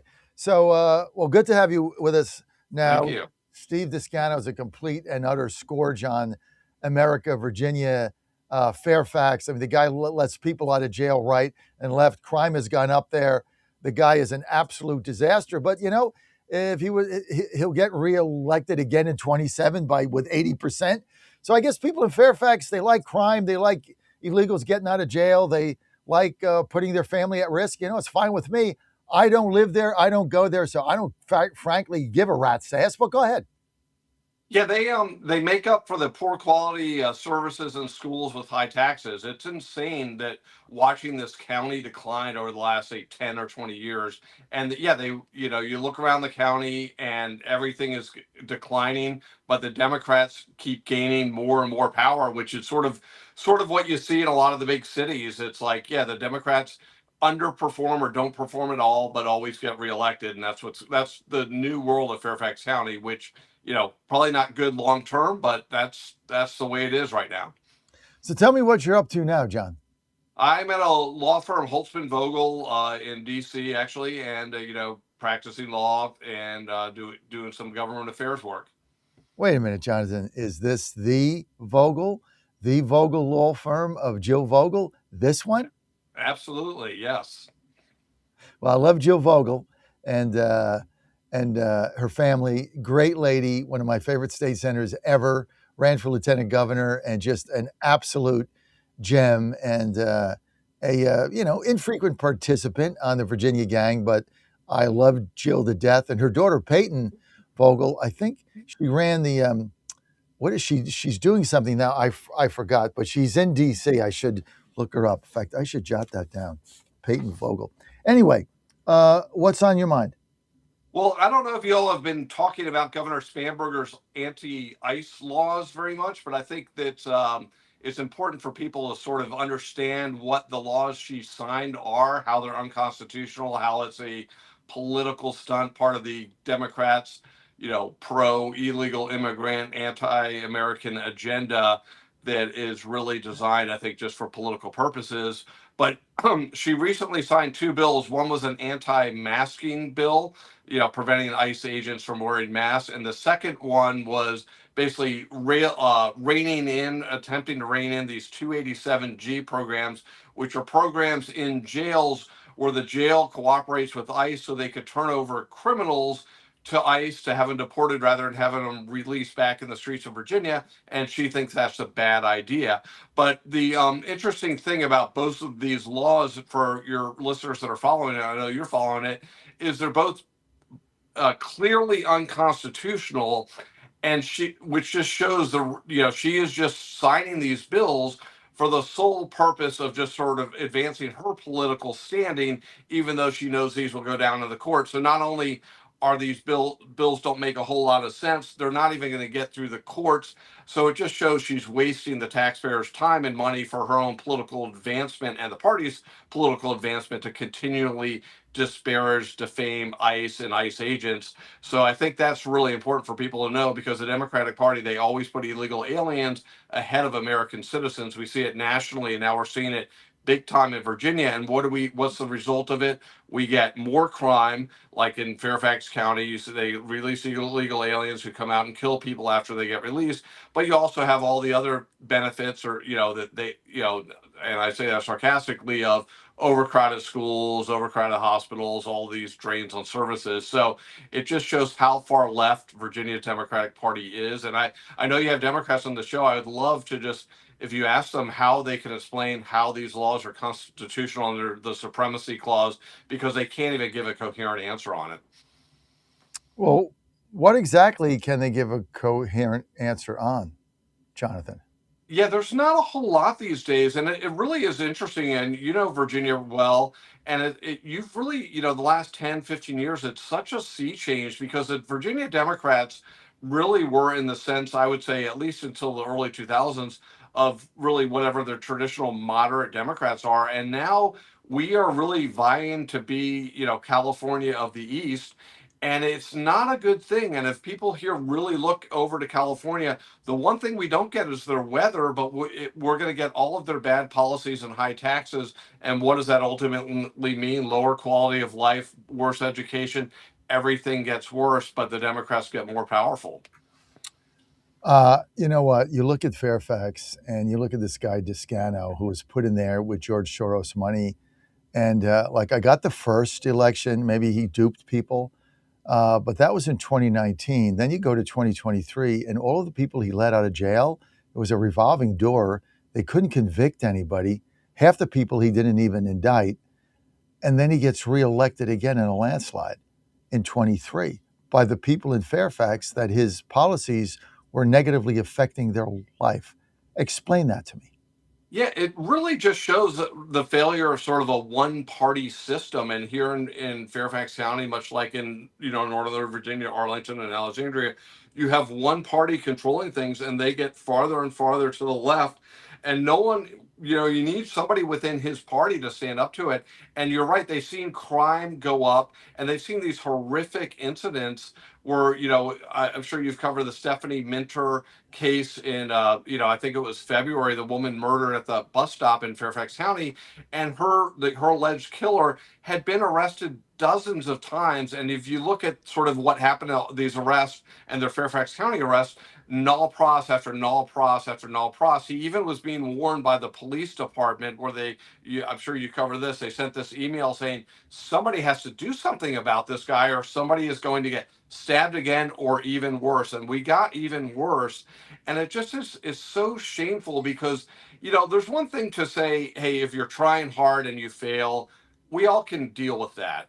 But in Fairfax County, he's not even trying to make the citizens safer. He's doing things like his stated policy is more lenient plea agreements for illegal aliens than American citizens, because the goal of that is to keep the illegal aliens within the county and within the Commonwealth. So it's just so shameful that, again, he's not even trying to make things safer.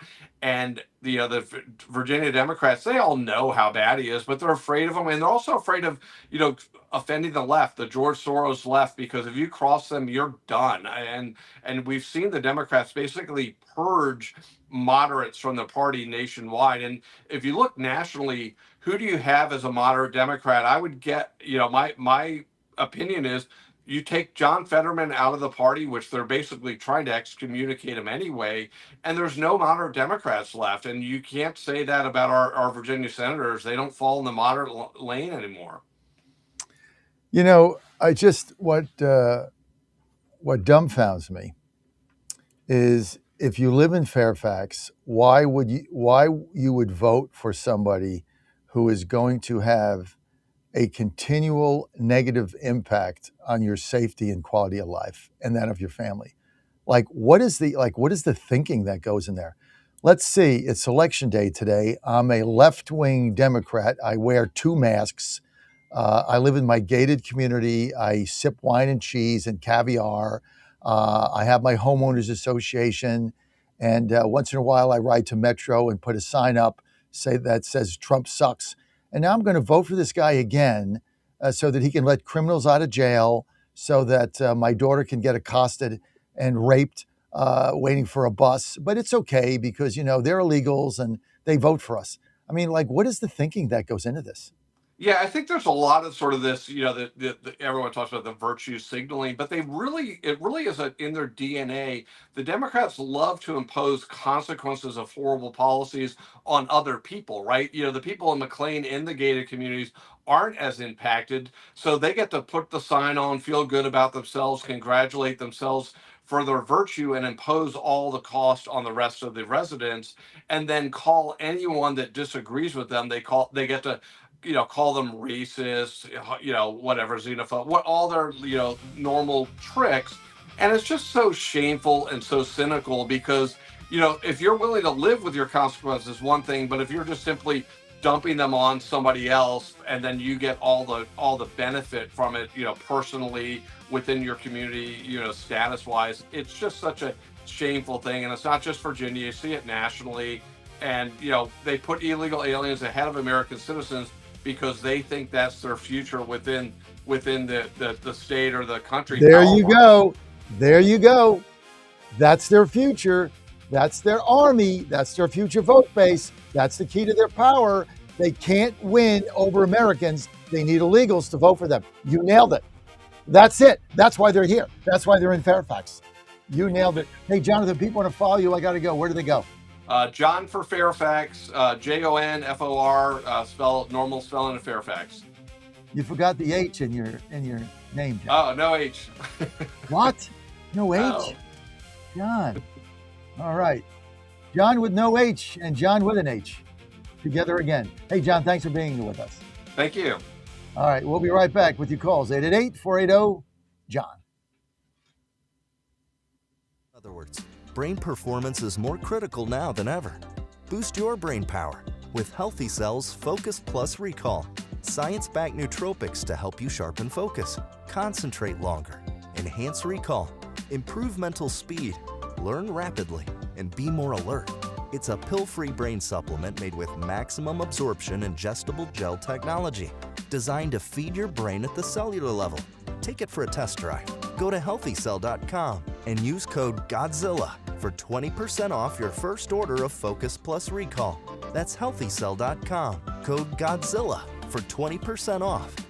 Hey folks, Al Green here for SatPhone. When you're on the go, you want to know you're connected. If it's a family vacation or an off-the-grid escape to a remote destination, having reliable communication helps you feel safe and secure. You can't afford to find yourself in a dead zone. That's why you need SatPhone. SatPhones are reliable, durable, and give you global coverage. If you can get outside, you can get in touch. It's that simple. Make calls from your SatPhone to any regular cell phone in the United States. The phones are $1,500 value, but you can get yours free. Just sign up for a 15-month plan, $94.95 a month. Get 150 minutes monthly that roll to the next month. Go 3 months without using them, that's fine. Yes, 3 months, 450 minutes, all yours. Visit SAT123.com or call 855-980-5830. SAT123.com, 855-980-5830. Get surety and security with your SatPhone. Call now. Ponder this. How many times have you heard that freedom means doing whatever you want as long as we don't hurt anyone else? On its face, this sounds pretty reasonable. But when you think about it, everything you do has an impact on someone or something. Let's say we overindulge in drinking. The immediate impact may be that we cannot get to work on time the next morning or even at all. Let's say we eat whatever we want, whenever we want. When health problems ensue later in life, your family, your friends, and your community may be impacted. For every action, there is a reaction, and this is Newton's law of physics. But it applies to our spiritual life as well. Being truly free means doing God's will in every decision that we make. This means we must know God's will by following His commandments and talking with Him in our daily life. Pray, trust, and persevere in following God's will for you every day. I'm Susie Kelly, and I am passionately Catholic. It's finally here, our second annual mega sale. This sale only comes around once a year, so take advantage of the best offers ever while you can. For example, save 50% on our Giza Dream bed sheets, as low as $29.98. And for the first time ever on TV, My Pillow mattresses and My Pillow mattress toppers, as low as $99.98. And you save 50% on our Lux Pure 6-piece towel sets. Regular $69.98, now only $39.98. And our best-selling standard My Pillows, regular $49.98, on sale for $17.98. Wait on it, mega sale, only $14.98. But wait, there's more. To make the mega sale even more special, when you order right now, your order's going to ship absolutely free. To take advantage of the second annual mega sale, go to mypillow.com or call 800-854-0504 and use promo code Godzilla. What are we, 10-0? You are 10-0 for the first time in program history, Coach. Not bad. There's a lot of skeptics. There's a lot of doubters. I get it, right? Haven't beat a top 25 team. Nebraska's 25th in the coach poll. We beat their 56-7. How are we not right now seeded for a home game? Yeah, it's pretty simple. I win. Google me. 126 years of Indiana football. Best season in Indiana history. Number 1 out of 126. We got our way of doing things, and, we kick ass and take names. We figured we'd just adopt SEC scheduling philosophy. Some people don't like it. I'm more focused in on those 9 conference games.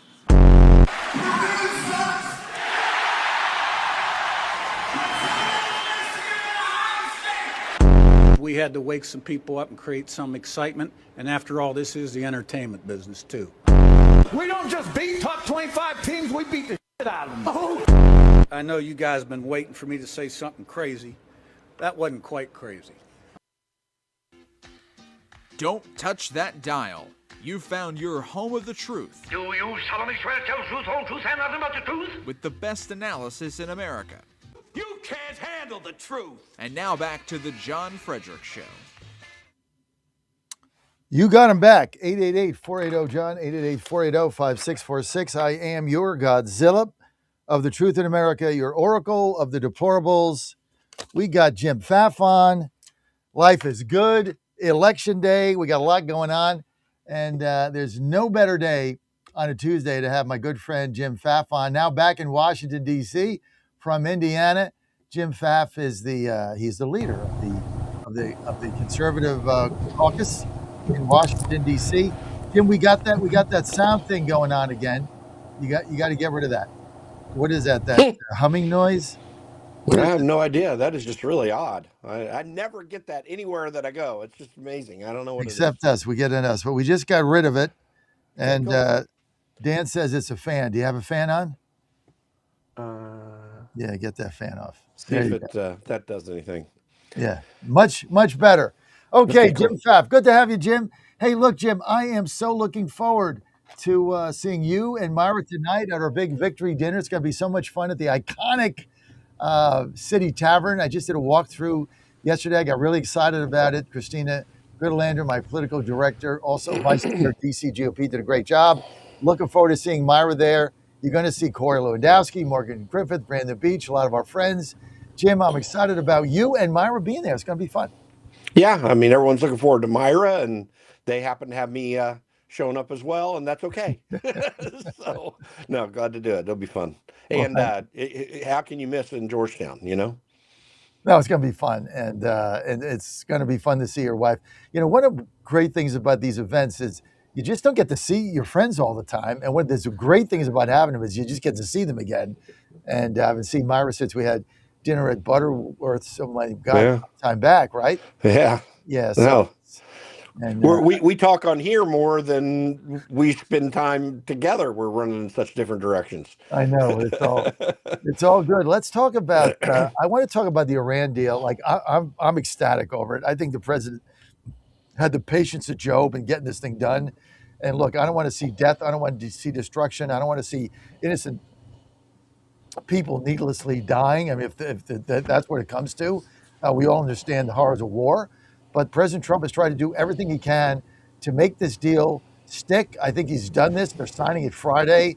But, Jimmy, got all the naysayers out there. Of course, people on our side, Levin, Graham, others. Then you got a lot of people on the left saying, well, why don't you publish it now? We want to see the memorandum. I think that's asinine because all they're going to do is rip it to shreds in the media right up till Friday. Let's get the thing signed and then publish it. Jim, you've got the floor. What do you make of this whole thing? Well, I do agree with that. I mean, I'm quite curious what's in it in more detail. I was really frustrated about I guess, I don't know, former friend Eric Erickson yesterday saying, yeah, it's a bad deal because they're not releasing it. But you do have other important considerations like what you just brought up, which is if you get it out before the actual publicly held signature, it's one thing. They did apparently some DocuSign sort of thing already, and that's fine, and that's official, but it's really official when people are shown in public signing the thing, and then they can't back out of it. So I think you do need to have that. I will say I am concerned about what some of the part of the deal is, but I'm not a big fan of going to war at all. I mean, I have no love lost for Iran, and I think that they've duly gotten a butt whipping because they deserve it and much more.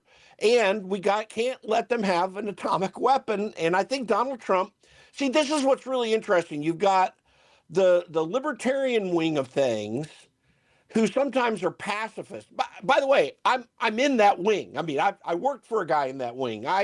That is my perspective, except for this one thing. They're pacifists. I'm no pacifist. I think you have to take on the challenges of the world that are truly dangerous.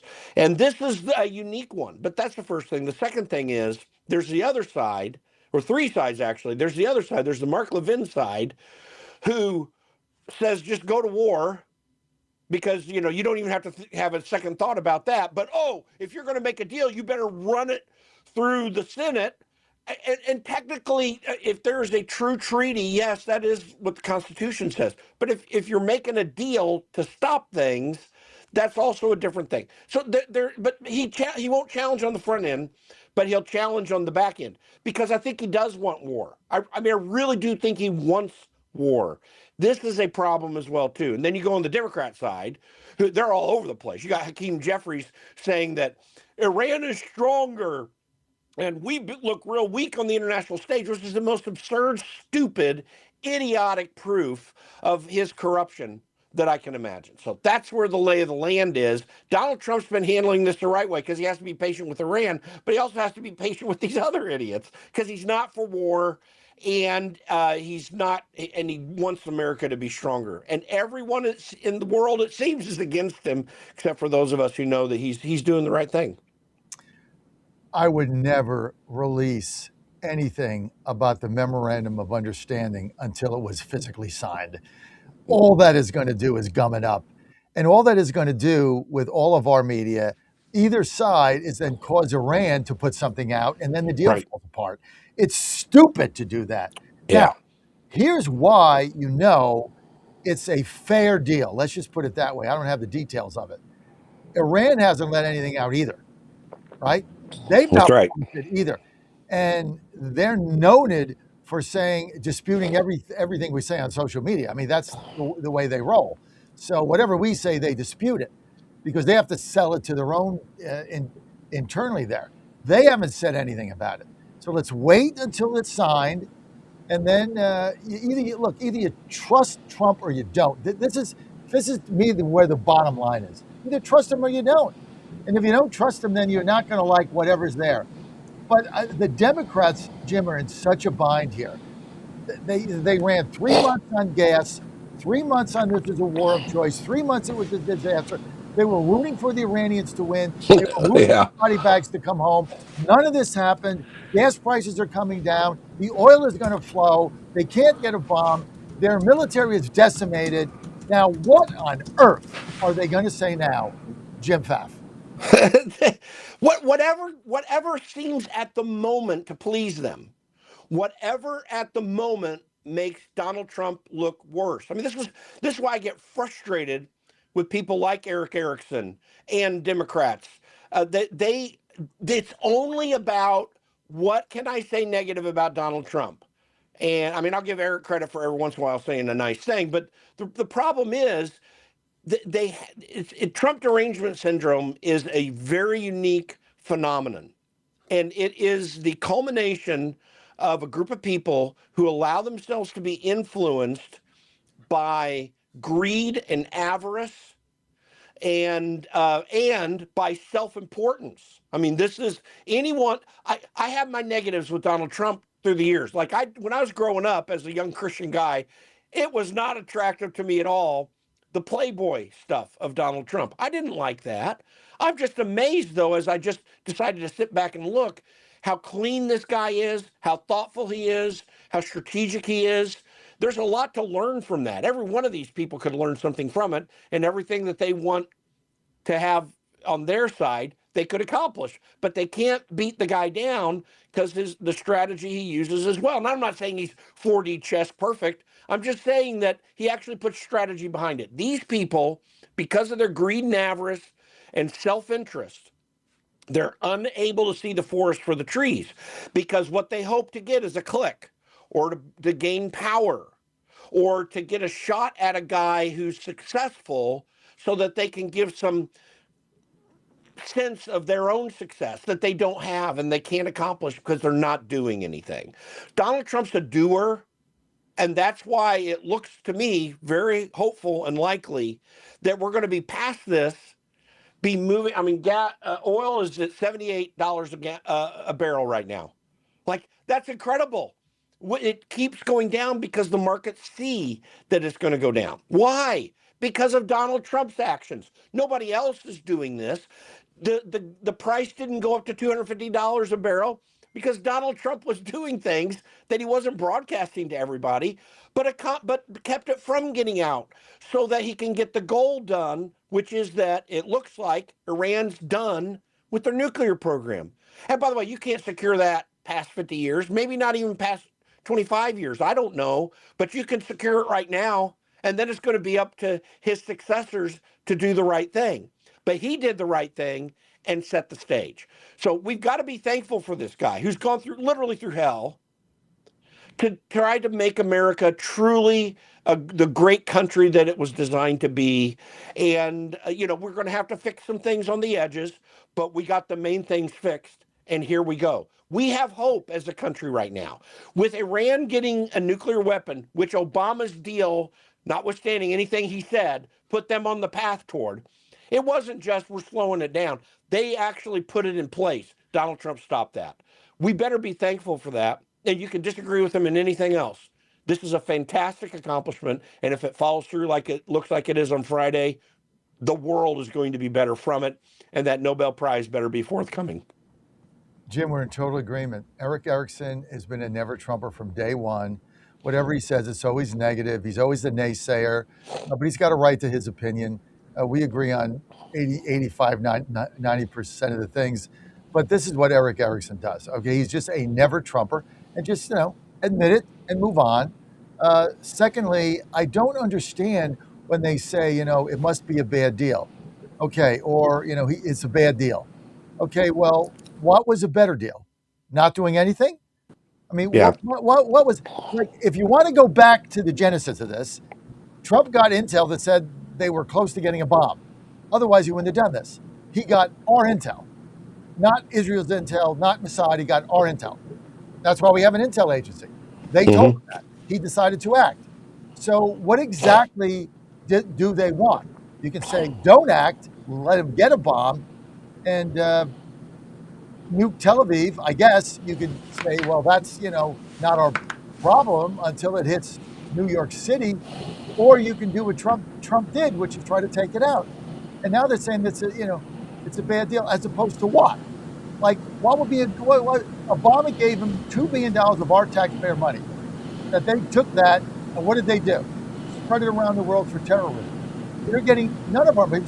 Oh, they're getting the $24 billion. It's not our money, it's theirs, Jim. It's their money that we froze. Money that is theirs that they put in our sphere and we froze it. It's their money. So, and we're not giving it all back the next day. They got to earn it back. I don't see what the problem is here. Yeah, I and if we kept that money for ourselves, by the way, then they'd be screaming about that because we'd be breaking down the international order. Like there's no winning with these people. By the way, I knew Eric as far back as like 2002. We were in regular communication with one another. He's one of the founders of Red State. It had a great run, and he was a great activist for conservative causes. Then he went to Emory University Theological School. And I think he got I think he got Augustine's just war theory kind of twisted around a little bit because, but anyway, without getting too deep into that, people like him and others, because they don't have a broader perspective, because they don't seem to understand that they just don't know everything. Listen, on a standard measure, when Eric Erickson's saying, yeah, it's got to be a bad deal because we don't know anything about it. Listen, I would say that is a good first opinion when you're dealing with any politician. But when you take in combination the politician you're dealing with, Donald Trump, the present politician, soon to be businessman again, good for him, and the way that this whole thing is played out, you know that it's far more likely a good deal. The patience of Job, as you said. Look at how many weeks. Like he could have attacked and obliterated Iran any time during all these last few weeks. But the guy, following Augustine's just war theory, I don't know if he cognitively did so, but he is, got the war happened, he stopped, and now he's looking to peace. Always with the threat of military action, but always with a mind to a deal that will actually be truly good. This is a better approach to this and other things on the international stage than we've ever seen. In fact, I think it is without argument that Donald Trump and the team that he's put together in 2 administrations is probably the best foreign policy approach that any president in American history has had. I mean, I think you got to give George Washington a little credit. He had some international troubles. When he was there, Monroe had to deal with some. You had some of these issues that have come up. No one has done it better than Donald Trump or effectively to an American end, and that's important in the modern era, to an American end, not an internationalist end. And we're all going to benefit from it. This is actually a brilliant approach to foreign policy. I had my misgivings about the war, but he did it. We're at this stage now, and he wants to get out of war, not do war. Donald Trump deserves the Nobel Peace Prize. This is absolutely one of the most fundamentally, radically transforming things that's happened on the international stage towards peace, certainly in my lifetime. And it may be the greatest, if not near the greatest, in America's entire history. Because on the back end of this, you're going to have peace in the Middle East. And it's never going to be perfect. But you and I, through our whole lives, we've never seen peace in the Middle East. It's always been chaos. That's changing in a massive way. So thank you, Donald Trump. We stand with you. We are appreciative of your efforts. We may not have agreed with every tiny little detail, but we absolutely agree with you, the man who did this, the team you put around you to make it happen, who do deserve credit as well. But the leadership of the man may be bringing something that young people in this day and age, they don't even know how radically different the next 50 years may be than the previous. I talked to one of my boys yesterday who said, a lot of my friends that voted for Trump are now disillusioned. And I'm like, okay, it's reality. Why? Well, the war. Okay, well, we're getting out of the war. Well, the Epstein files. Okay, I agree with you there. I was for releasing them from day one. All Yeah. total disaster. And I kept telling our audience that kept blowing this off about hoaxes and stuff.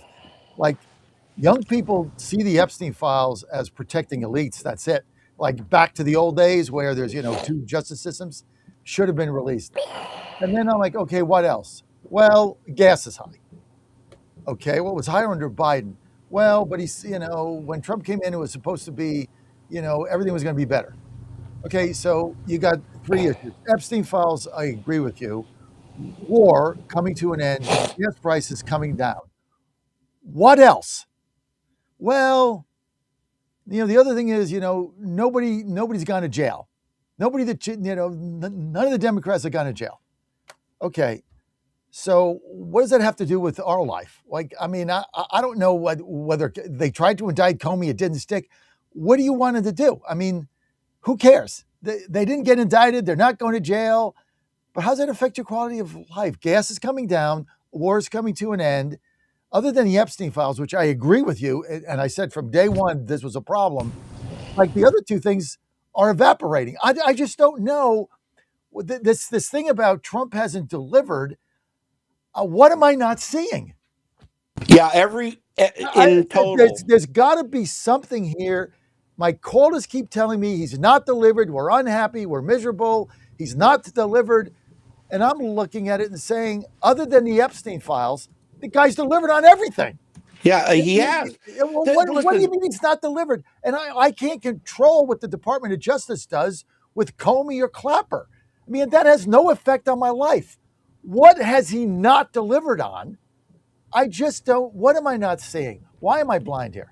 Well, you're not. And from the justice end, by the way, now that Pam Bondi's finally gone, the one who screwed up the Epstein files thing and made it far worse for the president than any foot dragging that might have taken place. Totally. She made it far worse. Totally. Todd Blanche is performing. I mean, as best I can tell. And I'm still keeping my eye on it. We'll see.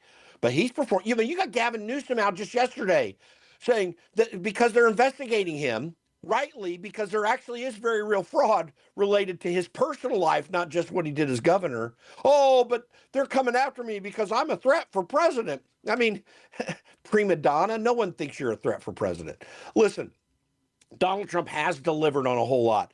There are a few things he hadn't.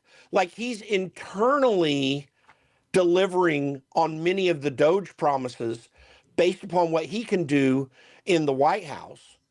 But the Congress isn't delivering on it. The ones who haven't delivered basically are the members of Congress. And you hear me rag on them all the freaking time. I mean, every part, I'll give Mike Johnson a little credit. He's done decent. But still, he was out saying, oh, we need a raise for everybody from $174,000 a year. These people are out of touch in Congress. And as I've said for 2 years now, the weak part of the Trump agenda is Republicans in Congress.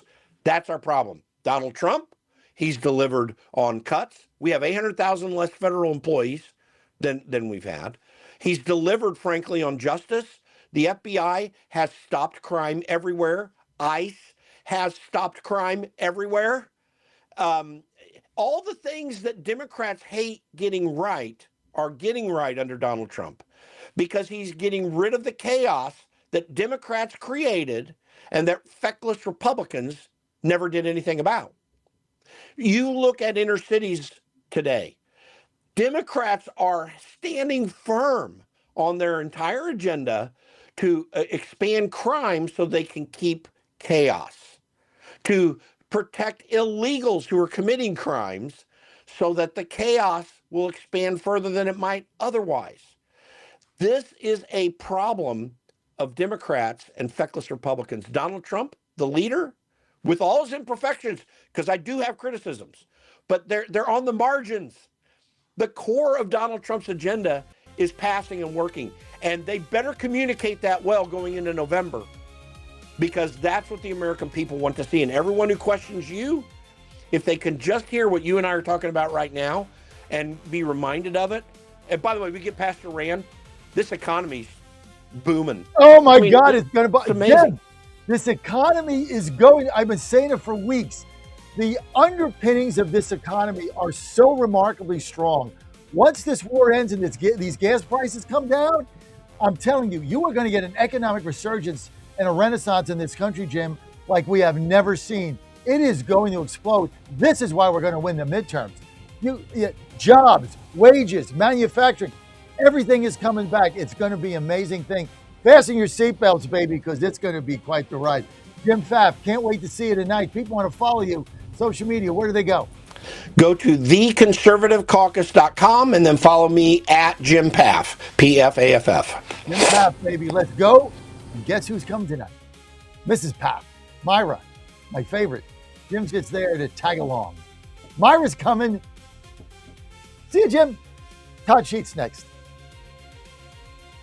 FM Goochland and WJFB Portsmouth, AM 1650. Hour, Town Hall. I'm Jason Walker.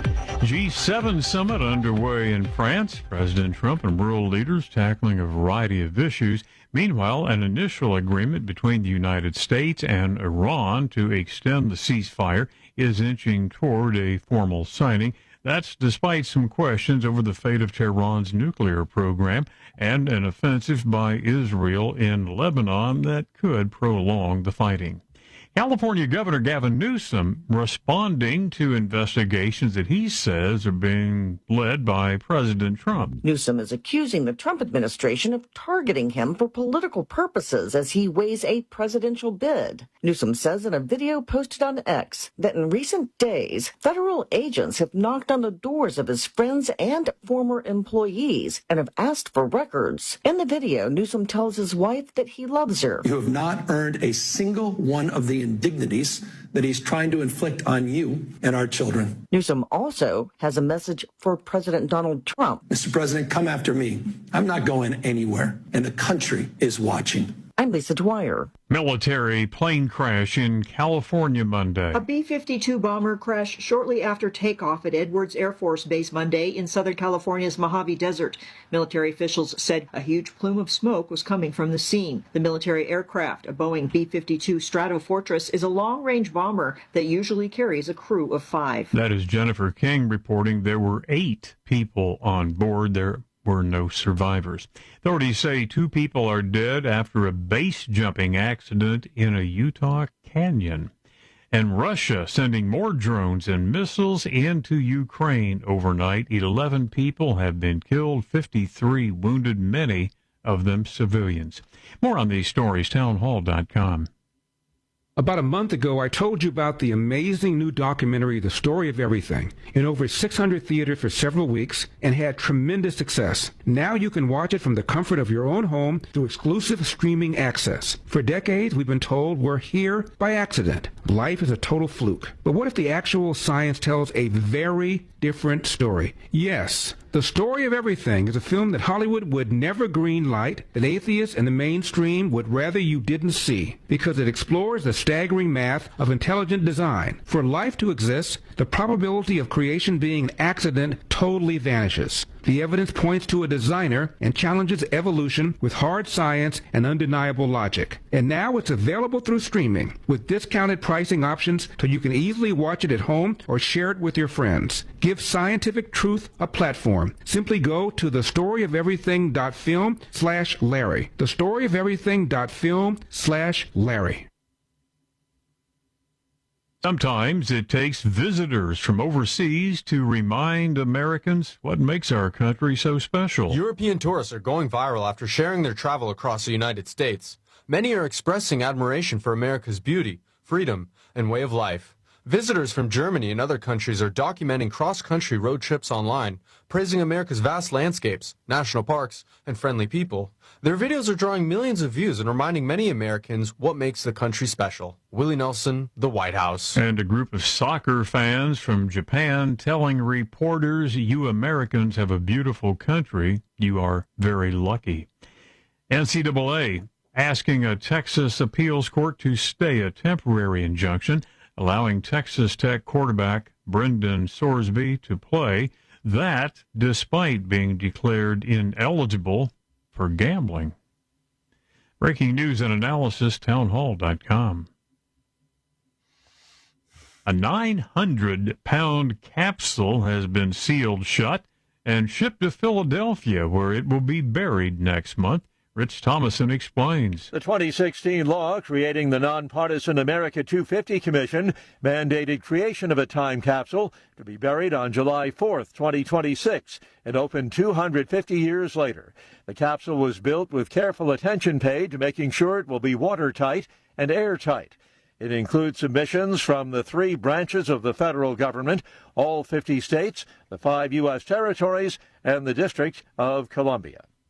Rich Thomason, Washington. Prime Minister Keir Starmer now says Britain is making big changes when it comes to minors and the internet. The government in London banning children under 16 now from using social media apps like TikTok and YouTube. More on these stories, townhall.com. And they're off. This summer, the Thunder returns to Colonial Downs Racetrack. Live thoroughbred racing June 25th through September 7th. Feel the excitement. Hear the roar of the crowd. Experience Virginia's premier horse racing destination every Thursday through Sunday all summer long. Bring the whole family for Family Fun Sundays, packed with activities for all ages. Parking, free. General admission, free. Memories, priceless. Make Colonial Downs Racetrack your new summer fun time tradition. Get tickets and race day info now at colonialdowns.com. Now more than ever, it's imperative to support companies that share our conservative values. That's why I can't be more excited to tell you that I've switched my family to Patriot Mobile. Patriot Mobile is America's only Christian conservative wireless provider. When you switch to Patriot Mobile, you shift your support away from the leftist, woke, progressive agendas of Big Mobile. Patriot Mobile's wireless service works perfectly and seamlessly as you go about your lives with exceptional nationwide coverage that uses the same towers the main carriers use. Patriot Mobile donates a portion of every dollar earned to causes you care about, to organizations that fight for religious freedom, First and Second Amendments, sanctity of life, and the needs of veterans and first responders. Patriot Mobile has plans to fit any budget, along with great discounts for our veterans and first responder heroes, as well as multi-line users. Switching is easy. Just go to patriotmobile.com/Godzilla or call their U.S.-based customer service team, 972-PATRIOT. That's 972-728-7468. Use offer code Godzilla for free activation. Washington is wasting $500 million every year on a federal supervision system that doesn't work. Probation officers are overwhelmed. Resources are going to people who pose zero threat, while actual dangerous individuals slip through the cracks. The Safer Supervision Act stops the waste and refocuses every dollar on protecting families from harm. President Trump's own pollster found about 80% of Trump voters want this fixed. It's time for Congress to get this done. Stop the waste. Protect our communities. Visit safersupervision.com. Paid for by the Reform Action Fund. Trouble getting to sleep and staying asleep is infuriating. Your mind races, you toss and turn. Nutrition company Healthy Cell created REM sleep to help you quickly fall asleep, stay asleep, and sleep deep. Unlike other supplements that don't work, REM sleep is not a pill. It's a gel you swallow with ultra-absorption of science-backed ingredients supporting all 4 stages of sleep. Go to healthycell.com and use code GODZILLA for 20% off your first order. Risk-free. Love it or your money back. Guaranteed. Healthycell.com. Code Godzilla. Bad decisions limit future options. Make enough bad decisions and you will destroy your life. Listen to The Flatline with your host, Rick Hughes, every Sunday morning on the John Fredericks Radio Network. The Flatline describes a main line of resistance in your soul, built on God's Word. Join us every Sunday morning for 30 minutes of inspiration, motivation, and education, all without manipulation. That's The Flatline with Rick Hughes, heard here every Sunday at 8:30 a.m. on the John Fredericks Radio Network. Folks, this is Crom Carmichael, CEO of Solti. I have recently turned 77 years old. I do not take prescription drugs. I have not had to take prescription drugs, and I attribute a lot of my good health to a product that I've been taking, which is the active ingredient in Solti. It's a 22% concentration of theaflavin. We did clinical trials on it 25 years ago and found that it helped lower cholesterol. We have had many, many hundreds of letters and emails from customers telling us how it has helped them not only manage their cholesterol, but lower their triglycerides and help them on their blood pressure. And I can't tell you how much I attribute to Solti for my good health at age 77. And I encourage you to go to GodzillaHeart.com. That's GodzillaHeart.com. And use the code Godzilla at checkout, and you'll get a 50% off on your initial shipment of Solti. And I promise you it will be a great help for your heart health. Thanks so much. And later on, at summer's close, the crack of bats where heroes rose. We cheered at games beneath the sky, remembering those who sacrificed. Oh, liberty, land of the brave and true, blessed by God in all we do, from golden shores to mountains grand. The greatest blessing in this land, we raise our voices clear and bold, a story that will not grow old. Live from the studios of the John Fredericks Media Network, it's The John Fredericks Show. Grab yourself a cup of 1775 coffee, sit back, and get ready for the best 4 hours of talk in the universe. To be part of the show, just call our toll-free number, 888-480-5646. And now, here's the Godzilla of Truth, the Oracle of the Deplorables, the man who plays to win the game, John Fredericks.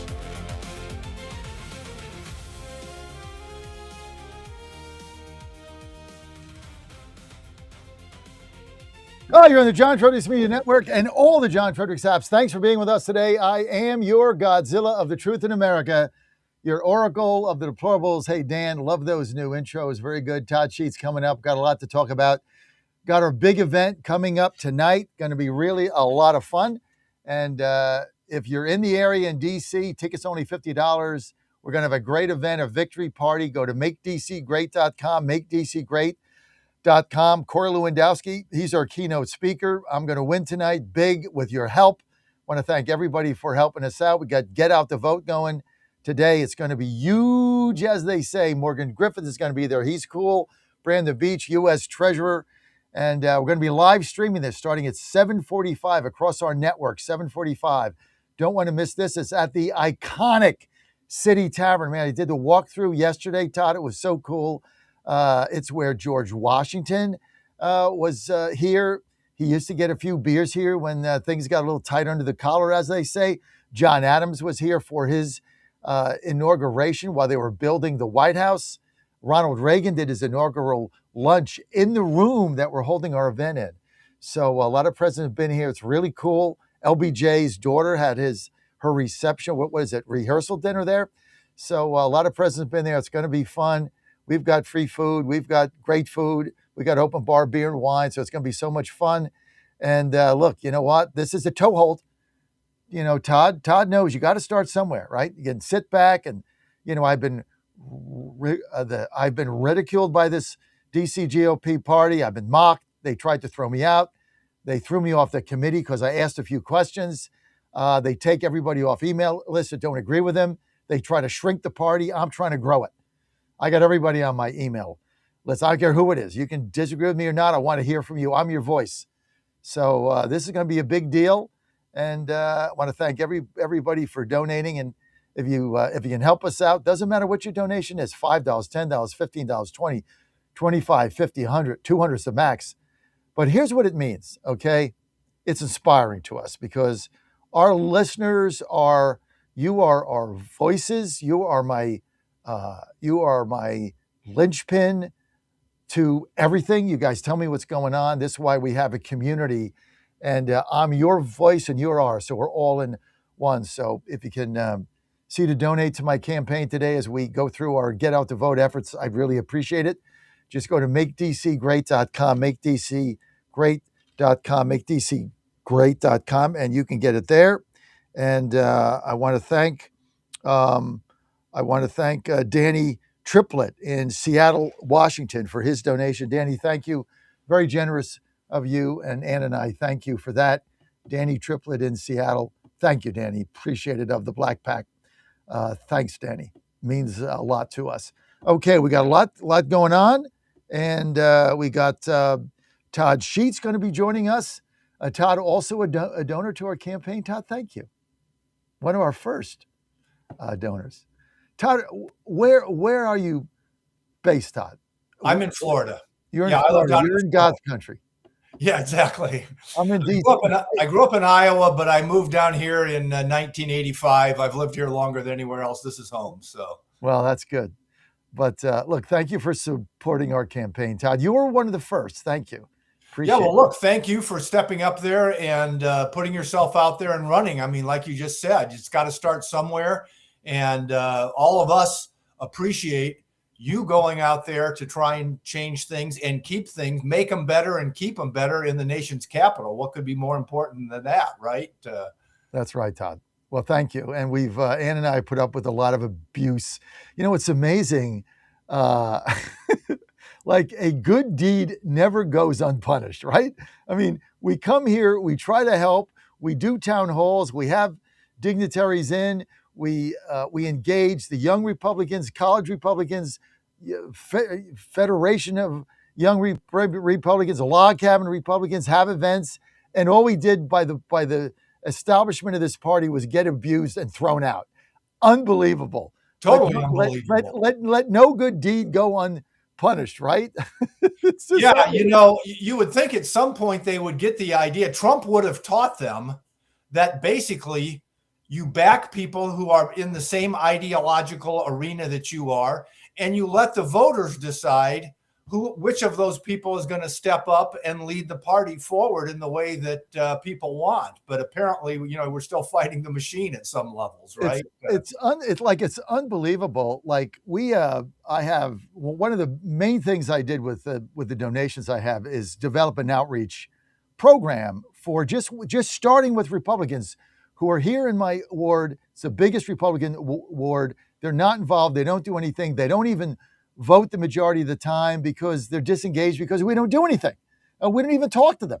So I spent a lot of resources and time, emails, text, sending stuff out, created DC Dispatch, get them involved. And so anybody I meet, I get the card, we put them on the email. We put them on the email list or text list immediately. We don't care if they agree with us or not. They're part of the tent. My party, all they do is take people off their list. Like if they don't agree with them, they start slicing them off. So they're actually shrinking the party while I'm trying to grow it. I mean, it's just, you've never seen anything like this in your life. And it's why when we lose, this is why we lose. When you're satisfied to get 5% of the vote and do absolutely nothing, so you can run around with a badge on that says chairman, that's the problem.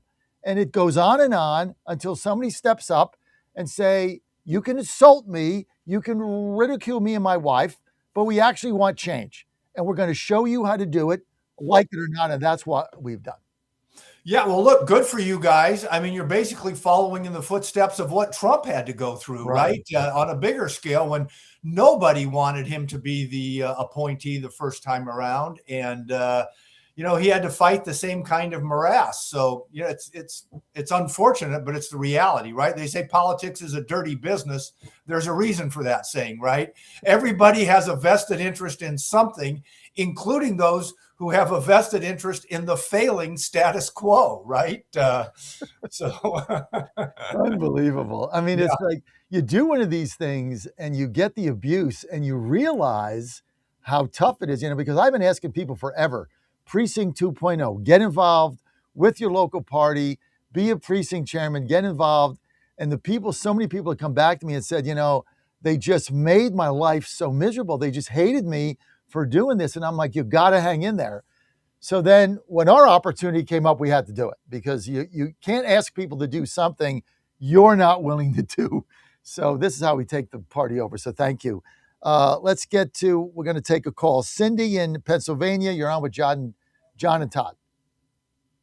Good morning and good luck to you tonight. Thank you, Cindy. Welcome. Okay, first of all, I wanted to give you a person's name. I'm from Clearfield County, and Mike Armanini is our representative. He's a wonderful person, but I think there's another representative in Clearfield County. His name is Dallas Gephardt, and I bet you he'd come on your show, and he's a great talker, and he could tell you all the nasty stuff going on in Harrisburg, Pennsylvania. And the second thing I wanted to tell you, this is kind of funny. I went in a Dollar General store the other day, and you used to buy your kids those little boxes of Snaps that they're packed in like sawdust, and you throw them on the sidewalk and they pop. Yes. Well, you have to show ID to get them, and that just made me laugh, and I thought that was a good point since the voter ID, the Save America Act, can't seem to get through, but you have to show ID for them. And I'm sorry to change the subject, but I had time this morning, so I wanted to get that through to you. Thank you. Cindy, thank you. Thank you. Those things you throw when they pop and you got to show ID, but you don't have to show ID to vote. I mean, it's really incredible.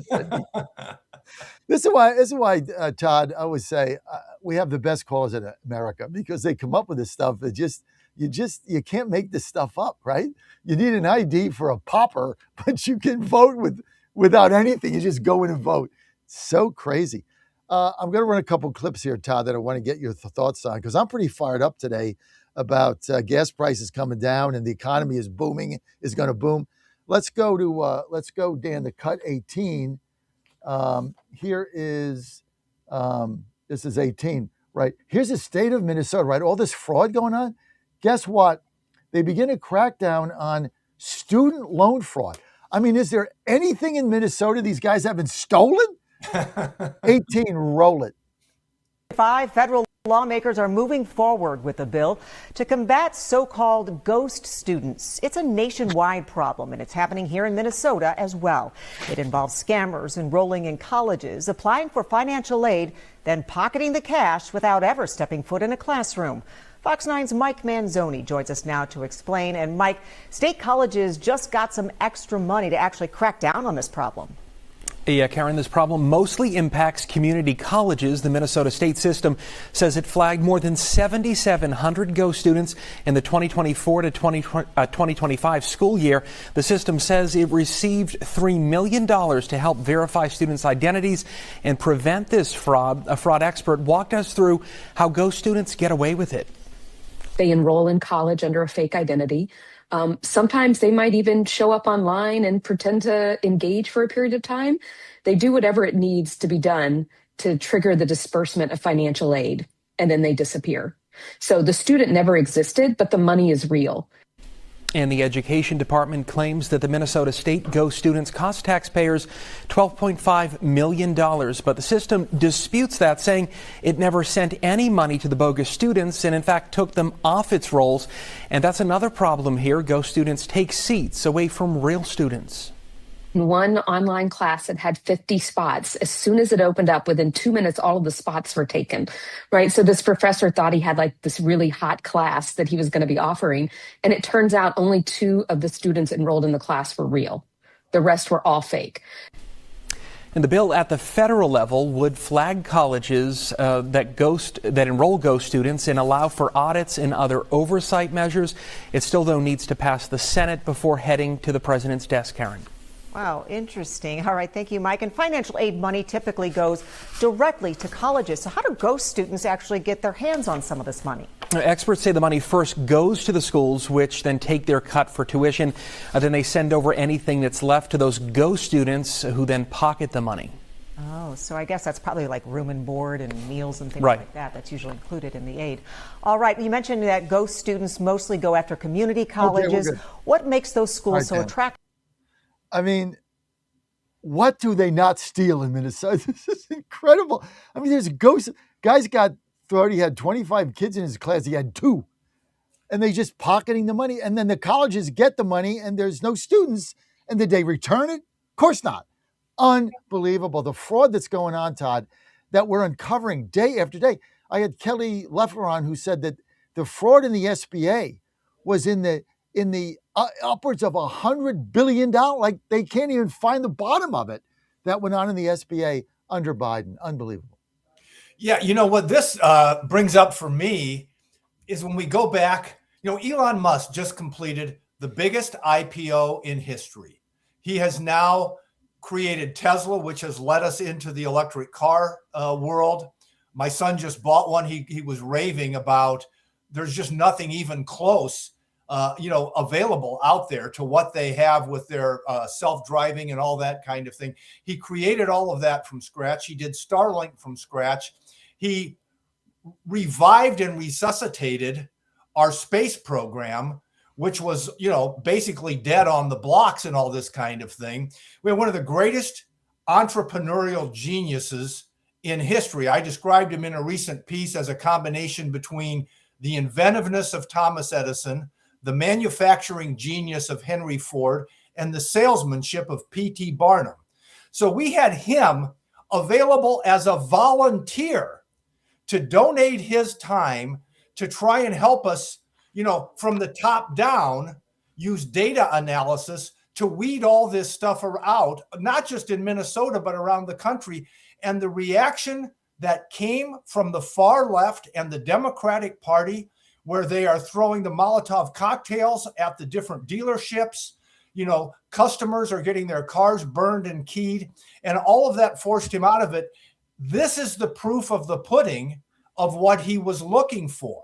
And we now understand why the reaction from the Democratic Party, who were running around crying about this person and that person was going to lose this or that. That's not what they were worried about. They were worried about the exposure of all of this slush money that has been funneling through their systems into the people who vote for them, the Somalis, the kids that are faking it at these schools, the professors, the universities that are benefiting from all of this. This is the reason why we saw that response to Doge going back a year ago. You nailed it. I mean, you look at the visceral reaction they had to what Doge and what Elon Musk was doing. This is before we even knew the extent of this fraud.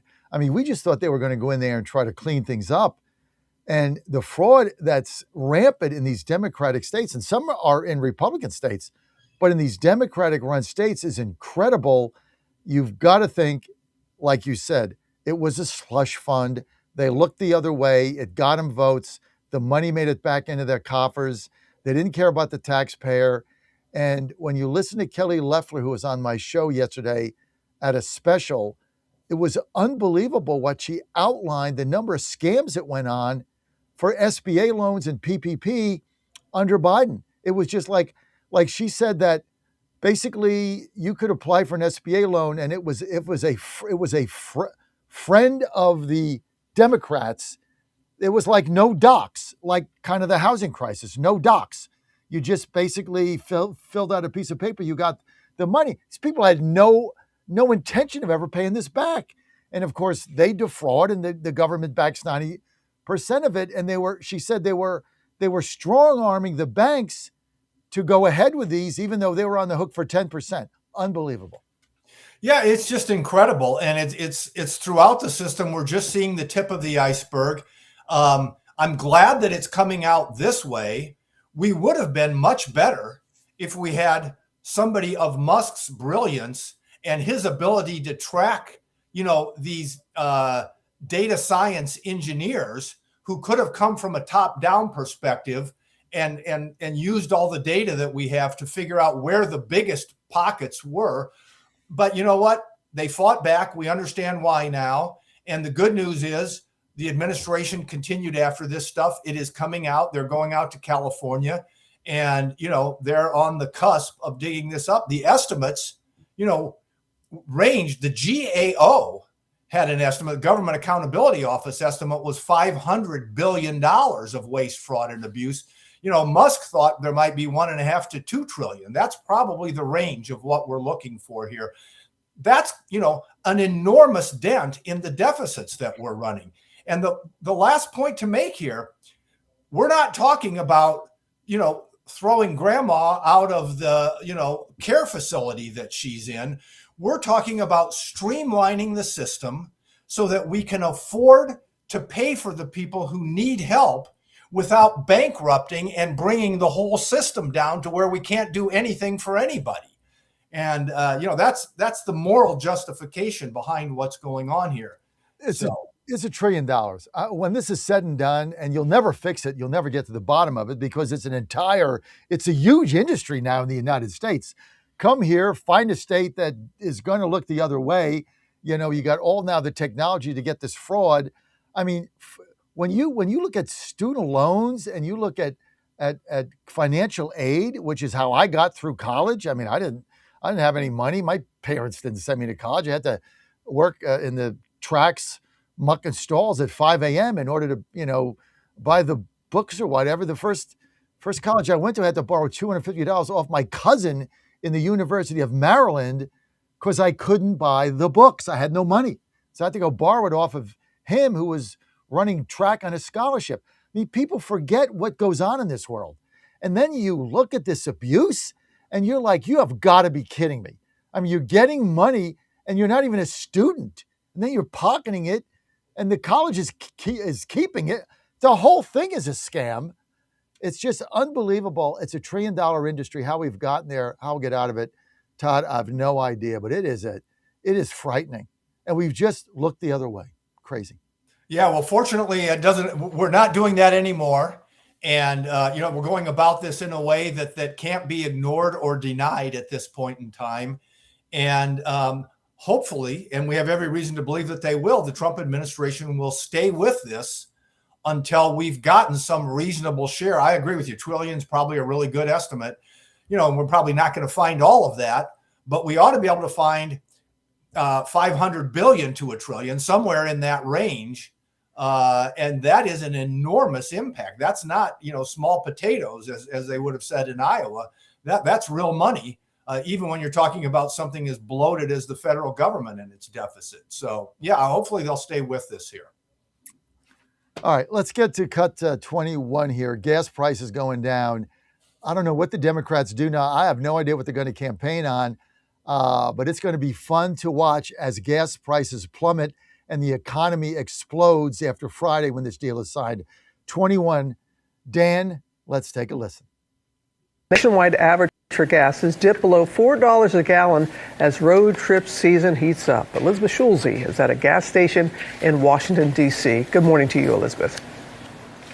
Good morning to you, Robin. Oil prices are sharply lower this morning on news of that deal to reopen shipping through the Strait of Hormuz. And already we are seeing some relief here at the gas pump. The national average for a gallon of regular gas, now $3.99. It's the first time it's been below $4 since April. In about half of all states, mostly in the South and in the Midwest, gas is already below that $4 marker. So for perspective, the cost to fill up a mid-sized SUV like a Toyota Highlander, on average now $72. 1 month ago, it was $81, but before the war, it was $53. So we are still above that pre-war level. We have seen the U.S. and other countries dip into their oil stockpiles to try to alleviate prices, and the U.S. Strategic Petroleum Reserve is actually now on track to reach its lowest level since 1983. It will take months to replenish those reserves, so the key for gas prices from here is how quickly we actually start to see tankers moving through the strait. If there are no clear signs that oil is coming back onto the market, we could still see gas prices go up again this summer. See, here's an example, Todd, of the fake news, right? And I've been saying this for months. Everything I go to is negative, negative, negative. Trump sucks. Republicans suck. Your life is bad. It's all wretched, right? Here's a story just out on my wire from Politico, right? Here's the headline. Republicans fear that people will remember the gas prices in April and May and not what they are in September and vote them out. Is that going to be the stupidest thing, the stupidest headline you've ever seen? This is on Politico 20 seconds ago. So let's see. Gas prices are $2.19. It's September. All prices are down, but I'm going to vote for the communists because gas prices were $4.50 in April. Is this even real? Yeah, look, I mean, it came through in the way that the lady gave the story, right? She started off talking about what is actually happening. Gas prices are back down under $5. But how did she finish? She said, well, if the ships don't start flowing through the strait very quickly and if gas prices go back up, which they could, then, the voters are going to be back in the same place that they were. Well, of course, anything can happen. But I mean, it's like, how can I put an ugly wrapper around a pretty present anytime there's some good news out there? I wrote a piece this weekend about all of the people who've been calling this stagflation is coming. Look out for the impact on your investment portfolio. We could be headed back into stagflation and that kind of thing. The points that I made are, one, this is transitory. When you have a run up in oil prices, which drove this, gas prices get affected very quickly. A smaller part of that trickles down into other prices because, petrochemicals affect so much of the economy. That's why we've seen inflation tick up from the mid 2% range up to a little over 4%. But unless oil prices go up another 50% next year, then that kind of inflation ends. And if they go back down, it recedes back to where it was. The kind of inflation we have to be worried about that happened in the 70s, which is the stagflation that people are referring to, that's when the Federal Reserve starts printing too much money to fund the budget deficits. That's what made the 70s the worst period for stocks after adjusting for inflation in the last 100 plus years, even worse than the Great Depression, once you adjust for inflation. And that's what happened at the beginning of the Biden term. So as long as the Fed avoids those mistakes, we're not headed back into persistent rising inflation. We've got a run up in prices that will be reversed if and when the war comes to an end. We're now seeing signs that that's going to be on the faster end of things. So yeah, it's this, like you said, it's fake news. It's this constant attempt to tell, it's like every silver cloud has a gray lining, right? That's effectively what they're trying to tell us. Oh my God. It's like saying, well, your wages are up and your taxes are down, but if you spend the money in the wrong place, it's going to harm you. I mean, it doesn't matter what you do, right? They're going to blast it. This is why we're going to win, Todd. And I tell you, we talked about this a week ago, and I know we got to go because I got Mike Hurst coming up, but the underlying foundation, the cornerstones, the pillars of this economy are so incredibly powerful. When you look at the jobs market, when you look at wages going up, manufacturing, small business expansion, the record number of small business loans out there, consumer confidence, the one big beautiful bill, the investment of small businesses like mine. Again, we're buying something now. We were not buying anything because we had no certainty on the 100% write-off, and so we waited, like everybody did. Now we got certainty. Now we're buying something again in Nashville, and so we're going to write that off, and so that creates jobs. I'm going to probably hire 2 people, new jobs, right? The underpinnings are there. When gas comes down and this war is over, Todd, I'm telling you, you're going to see the greatest economic revitalization and renaissance and expansion in this country in history. It is going to knock your socks off. It's going to explode, Todd. Yeah, look, I agree. And the amazing thing is we are even seeing it in the midst of these higher gas prices and in the midst of the war and that kind of thing. We've had 3 months in a row of very strong job numbers, which, as we talked about last year and last week, first it's GDP growth, which we've seen. A little bit spotty because of the government shutdown and the war, but that's happening. Now it's coming through in jobs. The next step is it will start coming through in earnings. And as people start to feel that happening, and we are on the cusp with these kinds of 180,000 jobs a month kind of thing, we are right on the borderline of that blowout kind of recovery you're talking about.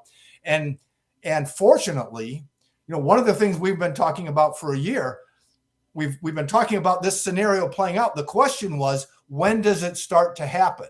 Does it happen early enough to affect the midterms? Yes, this is early enough. And if Trump can get this war stuff, resolved and we get things back in a good place there, and it takes off over the summer, and they can't cry about the war anymore, and they can't pull another government shutdown, they know they're in a heap of trouble, to use an old saying, right? Todd, we're gonna win the midterms. Okay, I feel it. We're gonna win. You and I are about the only people saying it, but you and I have been the only ones saying this for months, even when things were dark. We are going to win the House. We are going to expand the seat in the Senate. We're going to win Michigan. Whatley's going to win North Carolina. I don't think we win Georgia. I don't think we beat Ossoff, but I think we're in really good shape. Todd, thank you for being with us. Look, you got to follow Todd because his Substack is free. You got to follow his writings there. All you got to do, go to Substack, Todd Sheets, SHEETS,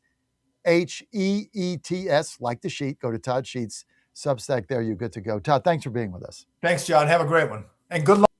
All right. And good luck tonight. Well, thank you. Let's get to, we got Chairman's Corner coming up. If it's Tuesdays at 8:35, we're a little late. It's Chairman's Corner. Let's get that cool graphic up, Dan, that you guys did. Oh, I love this graphic for Chairman's Corner. Mike Hurst with us.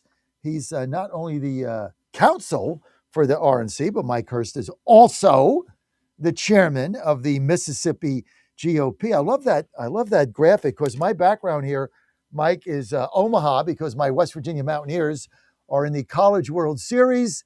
Sorry about Ole Miss getting bounced rather unceremoniously. My younger son got his undergraduate and his master's there. Also is getting his PhD at Arizona State University. So one son bummed over what they got kicked out early, but they had to go back to Oxford. But it's all good because West Virginia Mountaineers were going to win today. Pre-game show 12:30 in 3 of our stations: Pittsburgh, Philadelphia, and West Virginia. Don't want to miss that. Then a post-game show is going to be after that game at 2 p.m. Eastern Standard Time against Troy. WVU is going to win that game, and then they'll have to beat the Tar Heels 2 in a row. Anyway, having said all that, Chairman, Mississippi GOP, Mike Hurst. Mike, thanks for joining us. Thanks for having me, John. Great to be here. Okay, anyway, I'm sorry about your Rebs. Well, as we say for many, many years, we may not always win the game, but we always win the party. So we have a good time. Well, you do, no doubt about that. And I'm really sick of Lane Kiffin, and now I'm rooting against LSU every game. I don't care who they play. I'm rooting against them. I can't stand the guy, the way he stabbed Ole Miss in the back. I mean, it's just despicable. I mean, it's going to be when he comes back to Oxford in the fall. It's going to be. I hope he has a lot of security. It's going to be a wild and rowdy game, to say the least. I mean, can you imagine the Grove? Oh, I plan to be there. So you got to go to the Grove. And for people that have never been to the Grove, it is outside of Ole Miss, outside of the university, outside of the football stadium. It's called the Grove, and everybody comes and they set up on they start on Thursday night. It's Friday and Saturday, but they come on Thursday, and they have to get approval for the space, but it's packed with tents, with 60-inch TVs, with power units, with cooking, especially when Louisiana comes into town. I mean, I've been to the Grove when my son was an undergraduate there many times, and I'd have tickets. I wouldn't even go to the game. That's right. We just stand out there and see it on TV, and they got, then you go to the Louisiana tents, they got Creole that come on in, and it's interesting how they do the alcohol. What is it? You can have hard liquor, but you can't have beer, or is it the opposite? Honestly, I don't know what the rules are. I don't think anybody really follows them. Nobody follows the rules. But it is you talk about a party, and then the team runs down through the Grove to go to the stadium. So the whole team runs down with the coach ahead. Right. I mean, if you've never seen that, Mike, that is so cool. Yeah, we're very proud of that. Once in a lifetime opportunity. Come on down. And their baseball stadium is really neat because it's it's off campus a little bit. It's off the highway. It's off that road, but it's down like in a valley. But their baseball stadium is really great. It's just a great place to be. My son did his undergraduate. My older son, undergraduate there, and then graduate school. Now he's getting his PhD in Arizona State, and he's a professor there. Anyway, Mike, good to have you with us. Let's get right to Mississippi. Okay. A lot of us disappointed in your governor because he first said he was going to do the redistricting. He put out this beautiful text on a Friday before the Supreme Court ruling, and he said, "Look, I don't normally put X's out or tweets out on a Friday, but if this passes, we're going to reconvene a special session. We're going to fix the maps. We're going to comply with the law. We're going to do it for 2026." It was a beautiful tweet. And I'm like, I was exalting him, right? I love Governor Tate. Guy's got balls. Then he reversed it and said, well, we're not going to do it until 2028. What happened? Well, he actually didn't reverse it. What he said in that tweet was referring to a current case here in federal court relating to the state Supreme Court districts. And that's specifically what he was referring to, because the court case was still going on. And there was questions about whether the local federal judge was going to require the state to redraw those districts. And he just said, look, once Calais comes out, we're going to do a special session to go ahead and draw the state Supreme Court districts. He wasn't talking about the congressional districts. A few weeks later, he did address the congressional districts and said, look, we had our federal primaries back in March of 2026. He did not want to undo those votes that people had cast, put it in legal jeopardy. Obviously, the state would be sued. We at the party would have to expend funds to fund litigation. And he just said, we just need to go forward right now with what we have, spend the state's money and the state party's money on electing Republicans instead of litigation, and move forward and get this thing done in January in the legislative session. So I think that's what's going to happen. Obviously, we want Congressman Benny Thompson out of that seat as quickly as possible. But at the same time, I think it was a very mature and wise decision to allow it to go forward. We're only 3 or 4 months away from the election, and to allow it to go forward right now, he just didn't want to. He didn't want to undo all those votes and expend that money. So, all right. So were people like me who criticize that heavily, because I like Governor Tate a lot. I've been a supporter of his forever. There's a certain way about him that I think really fits Mississippi, and I think he's been a highly effective governor in so many ways. And my son taught high school there for a while, and you cannot argue with Governor Tate and the Mississippi Senate General Assembly for what they did for education when my son taught school there in the Delta was phenomenal. So you guys have done a super job. But was I wrong in criticizing him that he could have gone forward and gained us that seat for 2026?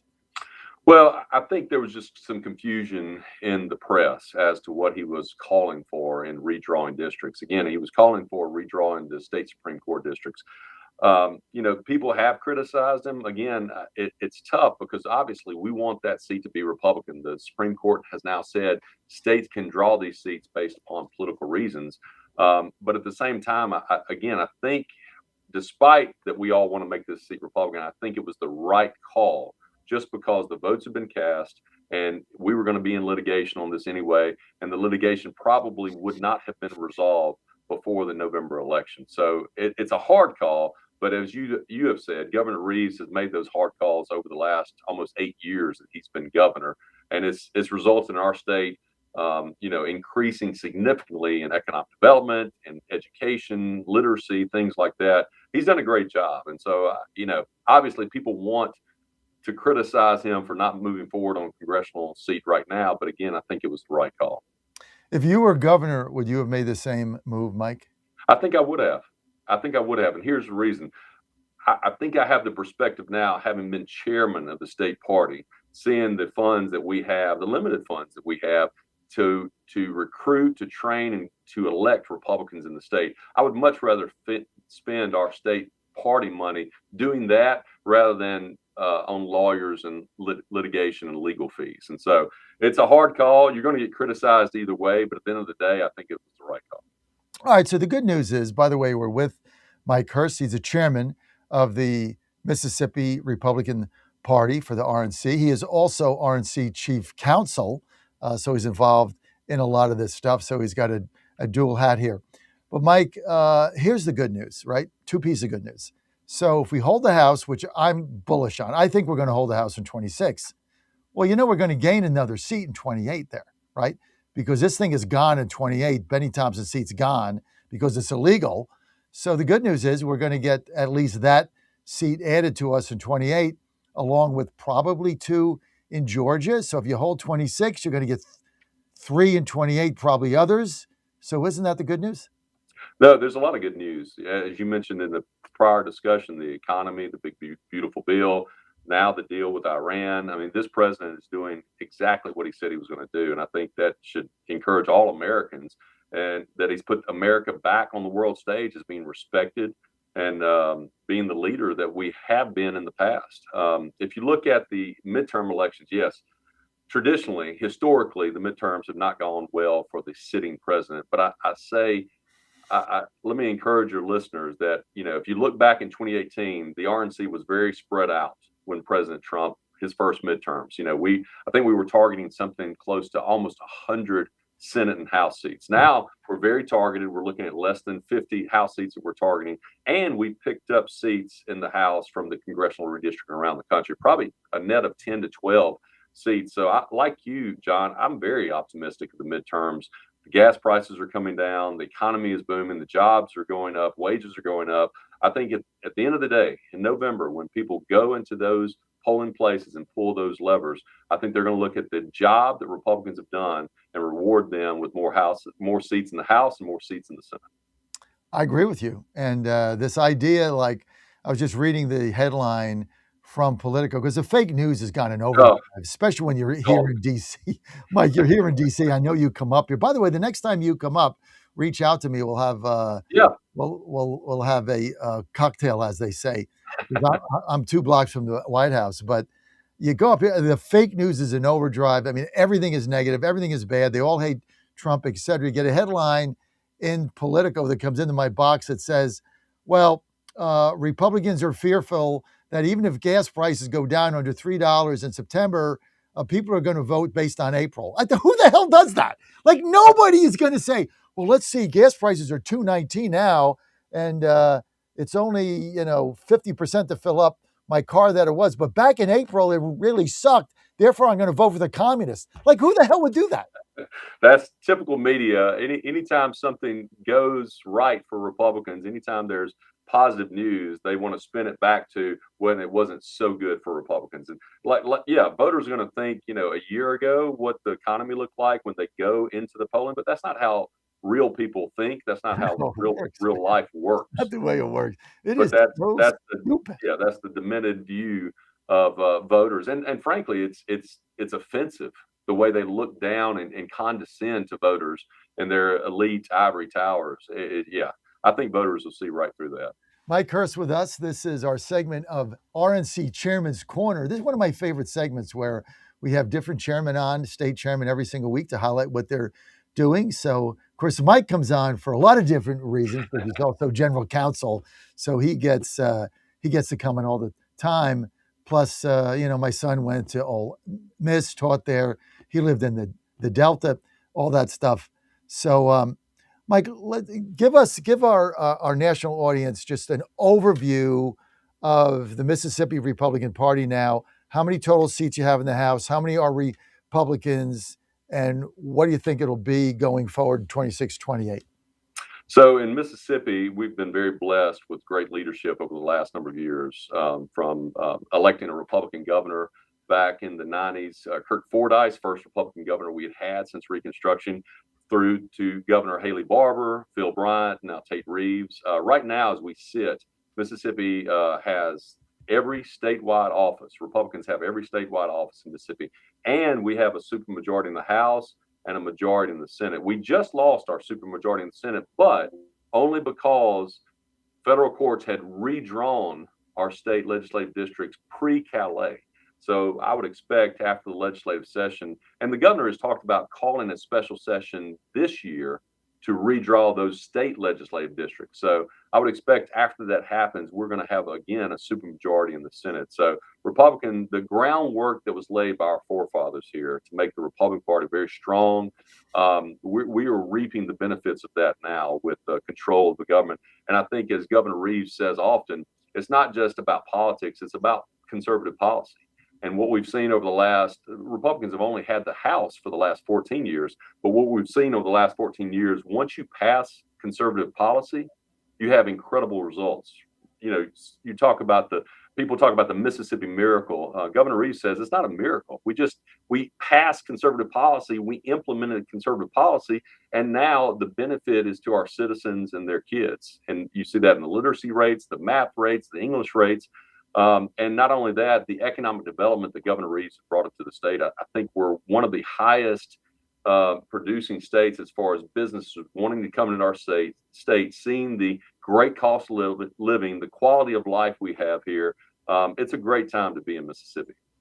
I tell you what, Governor Tate Reeves has done a super job. And, education, for years, Mississippi was at the bottom, right? You were 49 or 50. Now you're 25. And it's like, well, how did you get there? It wasn't magic. And one of the programs you have, I lived it because my older son got his first master's from the University of Nevada, and then came back, and Miss had a program that was partially government inspired, government funded by the Republicans, which was to get teachers in to the toughest areas with the diminished scores, get the best teachers in. You had to go to Miss on the weekends, get a special program. He got a second master's degree there after the one from Nevada. And that was funded by the government, by the state of Mississippi. So they paid for that. And then they put you in an underperforming school. So they had this program where they tried to get the best teachers in the country, get them through the training at Ole Miss, then put them into underperforming schools. And they put my son in the Delta, and where it was, scores were bad and everything was bad there.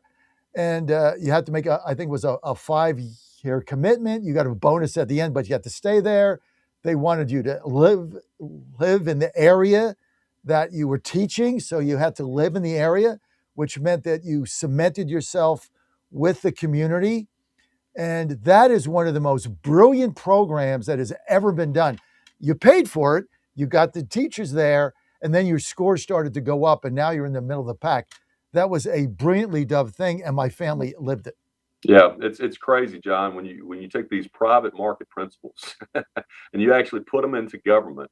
You see a problem, you come up with a plan, you execute on the plan, you have accountability, responsibility. And when you compare what we've done in Mississippi to states like California or New York, and you see the amount of money that they are spending per child in those bigger states, those democratically run states, and not getting the result that they intend. I mean, it's crazy that you would spend that kind of money and not just do the simple, basic, fundamental things that we've been doing here, like, crazy things, John, like phonics, like reading, like, math, but like not promoting a third grader to fourth grade if they can't pass third grade tests. I mean, this is not rocket surgery, as I tell my kids. This is just simple stuff, but you've got to have the kahunas to be able to implement it.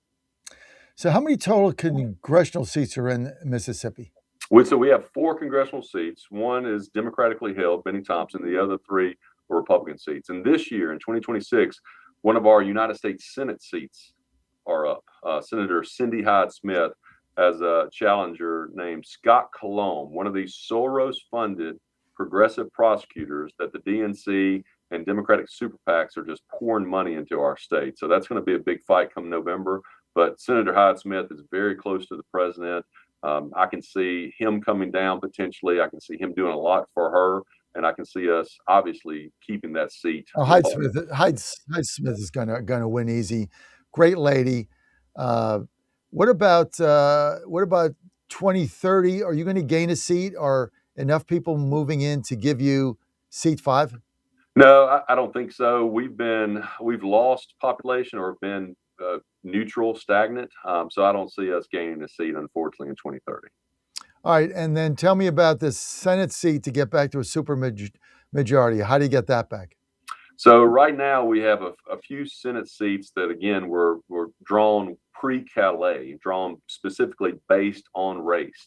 And I see that being undone by our legislature. Those seats had previously been held by Republicans in areas that are strongly Republican, like the suburbs of Memphis up in North Mississippi, Hattiesburg, Mississippi, where the University of Southern Mississippi is. I see those seats going back to Republican senators, and we again having a supermajority in the United States. I mean, in the state Senate. Chairman's Corner, Mike Hurst, Counsel, Republican National Committee, Chairman, Republican Party of Mississippi. So, Mike, put this on your schedule. My son pitches for the University of Maryland. Maryland is opening their season in February. Guess where? Just take a guess. Oxford, Mississippi. Bingo, baby. I'm going. Dan's going. I'm going. Mike, put it on your calendar. You got Will do, John. Thank you so much. You got to put it on your calendar, Mike. We got to see each other there. Ole Miss, baby. Maryland. Mike, fear the turtle. Thanks, John. Good to see you. People want to follow you, Mike. Where do they go? You can just go to Mike Hurst MS on all social media platforms, but go to msgop.org and check us out at the Mississippi Republican Party. Oxford bound, baby. Let's go. There you go. All right. The West Virginia Mountaineer Mavericks are coming up.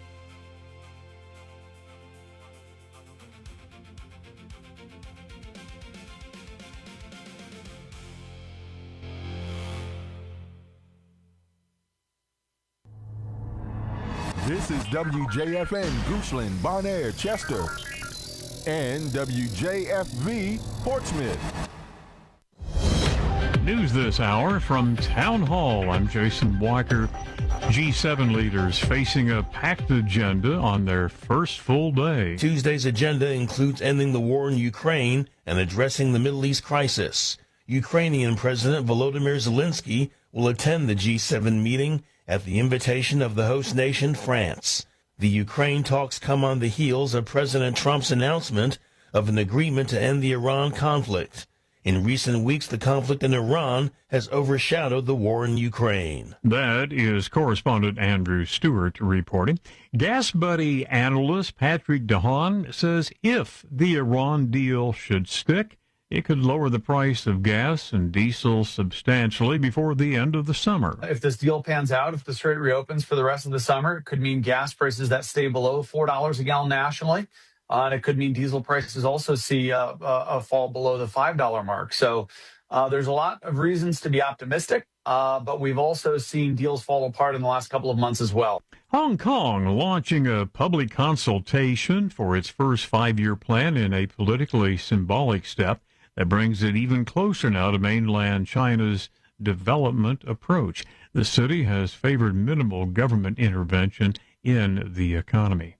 Asian shares mostly higher, and Japan's benchmark Nikkei 225 briefly topped 70,000 Tuesday.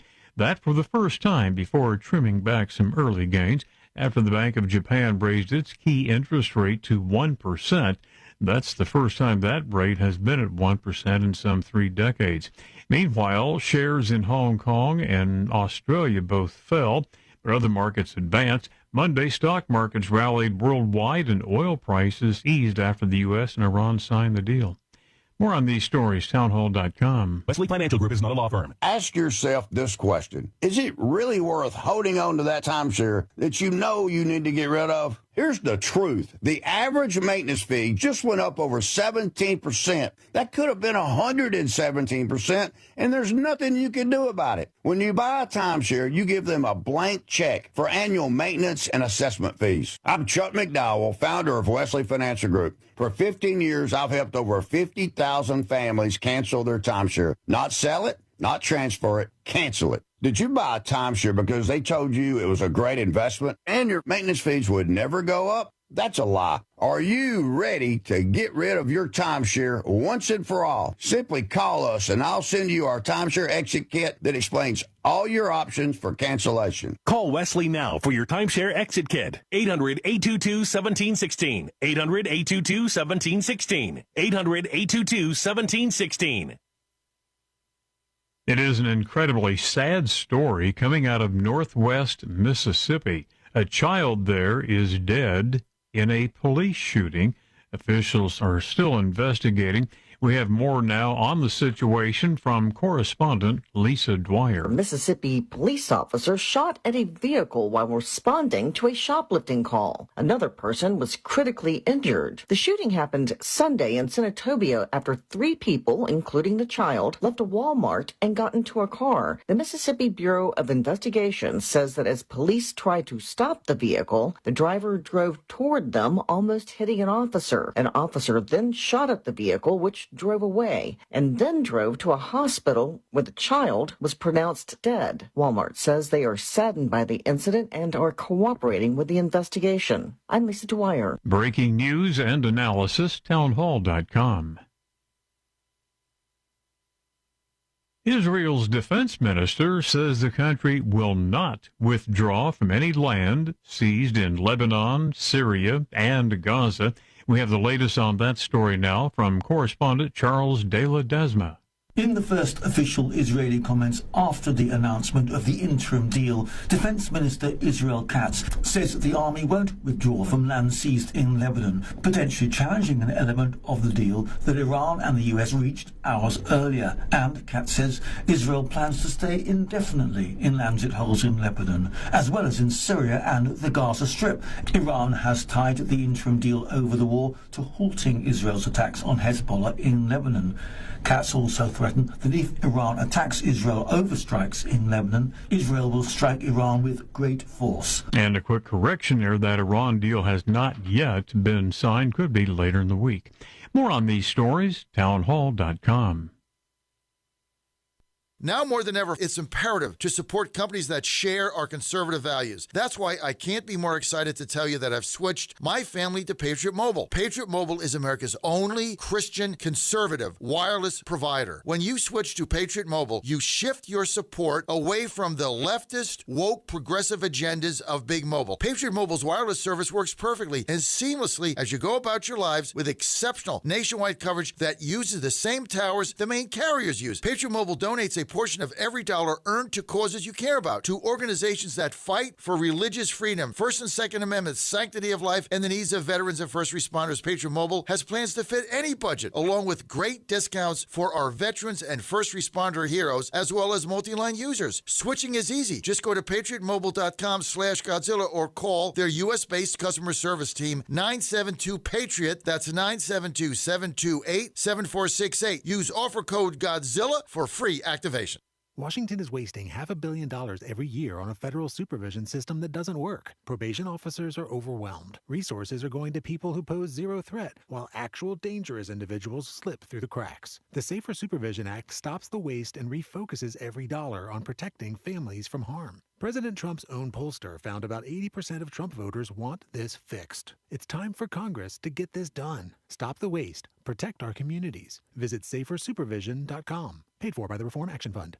And they're off. This summer, the Thunder returns to Colonial Downs Racetrack. Live thoroughbred racing June 25th through September 7th. Feel the excitement. Hear the roar of the crowd. Experience Virginia's premier horse racing destination every Thursday through Sunday all summer long. Bring the whole family for Family Fun Sundays, packed with activities for all ages. Parking? Free. General admission? Free. Memories? Priceless. Make Colonial Downs Racetrack your new summer fun time tradition. Get tickets and race day info now at colonialdowns.com.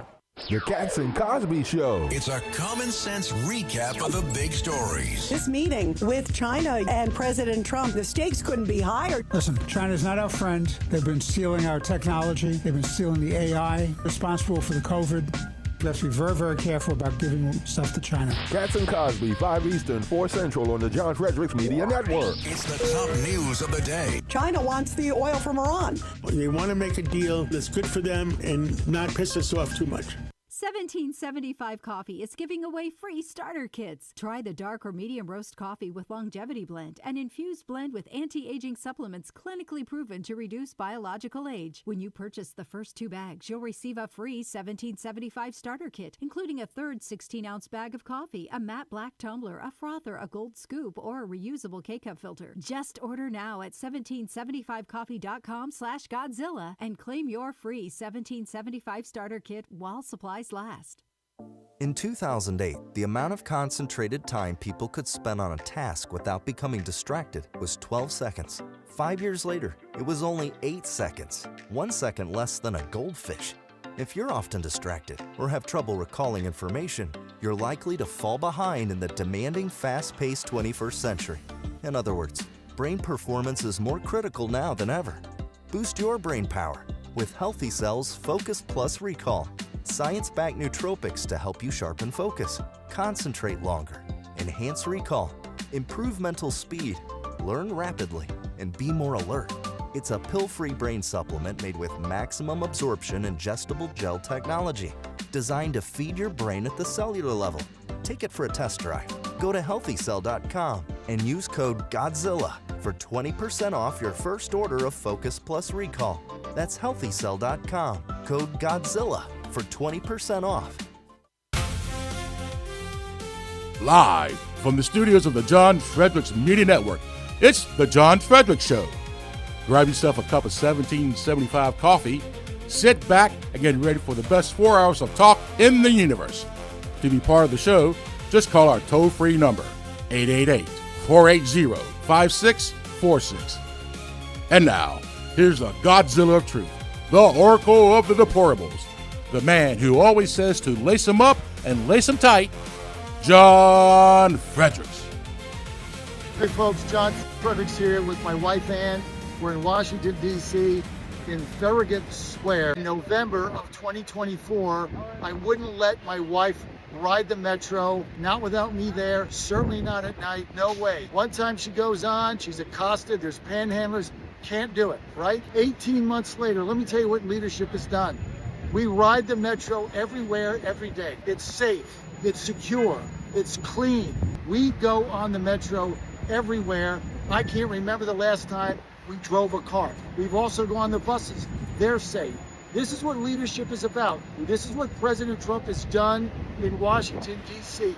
In 18 months, we went from never being able to ride the metro to now here we are riding it every single day as so many people have come up to us. When you see the National Guard people, they've made this city so much safer. Our cops have made it safer. The Metro Police are fantastic. The Park Police, we have to support our blue and support our Metro. Now, the bottom line is we have a choice. We can live in squalor and filth and crime and dirty metros, and you can't ride it, people jumping turnstiles, or we can live in peace and harmony with safety and cleanliness. And that is what we've done here. That is what President Trump's done. And as your Ward 2 chairman, I am going to continue to fight for you every single day to make sure that our ward and our city is clean, it's safe, and it's beautiful. This is my wife, Ann Fredericks.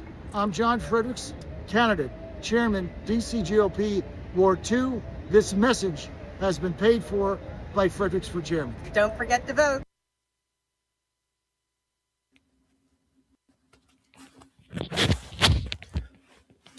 Okay, you're back on the John Fredericks Media Network. Great to have you with us. I am your Godzilla of the Truth in America, coming to you live from our nation's capital, but all eyes today on West Virginia Mountaineers.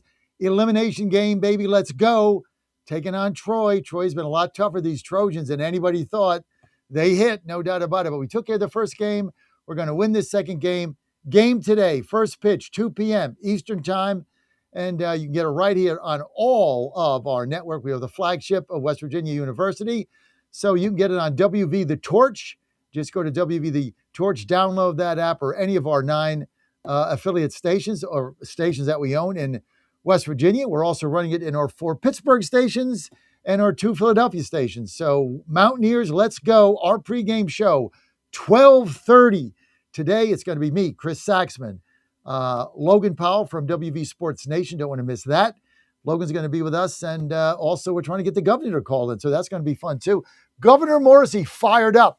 Let's win this game and let's worry about North Carolina tomorrow. Let's just win this game today. Let's send Troy. Look, I like Troy. I like their team. You know, Joe pitched against them in the beginning of the season before he got hurt. Close out a game in the 9th inning. They're nice kids. I like going to their stadium, but it's time to send them home. So have a nice ride back to somewhere in South Alabama. You got to fly into Montgomery and then drive the wheels off your car. Hope things work out.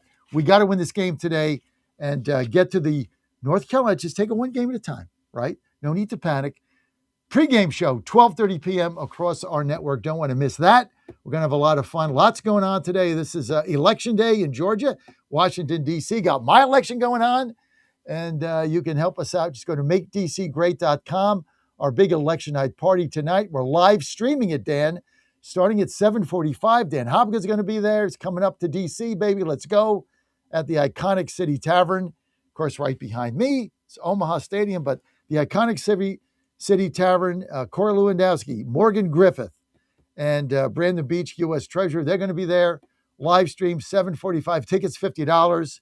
And I want to really thank all of our contributors and donors. Want to give a shout out to FOJ, friend of John, Jim Dorham. Jimmy, thank you. Just gave a max donation, Jim. I really appreciate that. Jim, a listener for 15 years, drives a school bus, and just a great guy. Jim, thank you. Appreciate it. Call the show anytime. You've been calling in for 15 years in Chesapeake, Virginia, 804-778-8888. Jim, thank you. Want to just give you a shout out. Anybody wants to make a donation, now's the time. Just go to makedcgreat.com, makedcgreat.com. I'm trying to follow in Chris Rose's footsteps. You know, everybody wants to be like Senator Chris Rose, right? He's a rabble-rouser of all time. Fairmont represents our office down there, state senator. But it is time for the Mountaineer Mavericks. And we're all fired up today. Let's go. Let's start with, let's bring in today's guest of the day is Freedom Caucus Chairman from the West Virginia House of Delegates, District 97, Chris Andrews. That's Chris Andrews. Chris, thanks for being with us on Mountaineer Mavericks. We're fired up today. Also, West Virginia House of Delegates, District 78, Gino Chiarelli. Gino, good to have you with us, man. Thanks for having me. I appreciate it. I couldn't make it last week. I was out of the country, but thankful to catch up with you now. Well, you got married. Congratulations. Best wishes to your bride. Thank you much. You went to Italy on your honeymoon, so we can give you a week off, Gino. It's all good. Right? Thank you much. And also with us, Chris Rose. Let's get Chris in there. Oh, Chris. All right, we got Chris. See, that is what you're saying now is classic Chris Rose. In his truck going somewhere in some job site with his WV old school hat on, and Chris Rose trying to annex half of Maryland and a definite robber. Guys, thanks for being with us. Look, before we get into politics, I got to start with my Mountaineers. Unbelievable. They're going to win this game today. I have no doubt they're going to beat Troy. Then we just take it a game at a time. Look, same thing with Kentucky, right? We got in the losers bracket. They beat us the first time, then we beat Wake Forest. Then we had to beat them twice. We did that, moved on. It can be done. Let's just win this game today, guys. So what do you think? No, absolutely. You're right, John. Somebody jump in. Go ahead. No, I think you're absolutely right. We got to a lot of us are at interims right now, and one of the big priorities here for many of my colleagues while we're here is someone better have that game on. So we got to project it in a large room while we were all having dinner the other night, and it was tough to watch. I think there was one or two mistakes closer towards the end. I think maybe in the seventh inning that sort of set us back here. But as you know, it's got to be lace them up, lace them tight, right from the very beginning to the very end. So I think that we're going to do very well today. Forget that game. Forget the errors. Okay, I mean it happened. It's over. 2 errors in 1 inning. Double play ball. I think we were going to win that game, but it's in the rear view mirror, right? You can't do anything about the past. Impact the future. Troy's problem is all of their good relievers can't come back today. They all threw too many innings. Once we get in the bullpen, this game's over. If I could predict the score, 10-3. I think we blow them out today, send them packing, and then, take the day off, take a breath, go have something to eat, get a good night's sleep, and get ready for the Tar Heels. We almost beat them in the first game. We can beat them again, but you got to take it one game at a time. That's exactly right. And then we'll go from there. Okay, let's bring Chris Rose in, my state senator in Fairmont. Good to have you, Chris, with us, also in the Freedom Caucus. Give us an update on just the whole apparatus going on West Virginia, you guys are trying to get more of an income tax cut. Morrissey was on the other day. He said his ultimate goal is to eliminate the income tax in West Virginia. There's a couple issues we got to talk about: data centers, maritime. But why don't we start with the income tax? Chris Rose. Oh, absolutely. So for West Virginia to compete on the national stage from an economic standpoint, I think I've been long documented, we have to abolish the state income tax. And we're going to have to rein in a lot of wasteful spending to do that, which is why I see we have Del Ganders with us today to talk about that here in a minute. But you're exactly right. And I've been talking with the governor about this. In next session, we're going to see a lot more of an aggressive budget to do further state income tax cuts. You just have to. I mean, you have to grow your way to it, but you also have to rein in the wasteful spending. So it's a 1-2 step punch, right? You have to grow your way, you grow your economy, and grow your businesses, but at the same time, you have to rein in wasteful spending. And I think you're going to see more of that out of this governor. This is one of the most conservative governors in the country, very similar to Ron DeSantis. And he's very much like-minded with Freedom Caucus type principles, where you have limited government, limited spending, and the least amount of taxation possible. And if West Virginia can accomplish that, maybe we can get John Fredericks to move here. I know you've said in the past, if we got rid of that income tax, you may come here someday. So who knows? I mean, we're going to try to get rid of that tax, and then we'll see if we can get you in here. Listen, I can't live in D.C. forever, right? I mean, eventually you have to retire and find somewhere. West Virginia, why not? We own 9 stations there. I think we should go. And I got to kind of talk her into it. She's bent on Florida, but I'm like, hey, West Virginia is better, right? Better cost of living, more space, everything is good. So I think we ought to do that. Let's get to Chris Anders.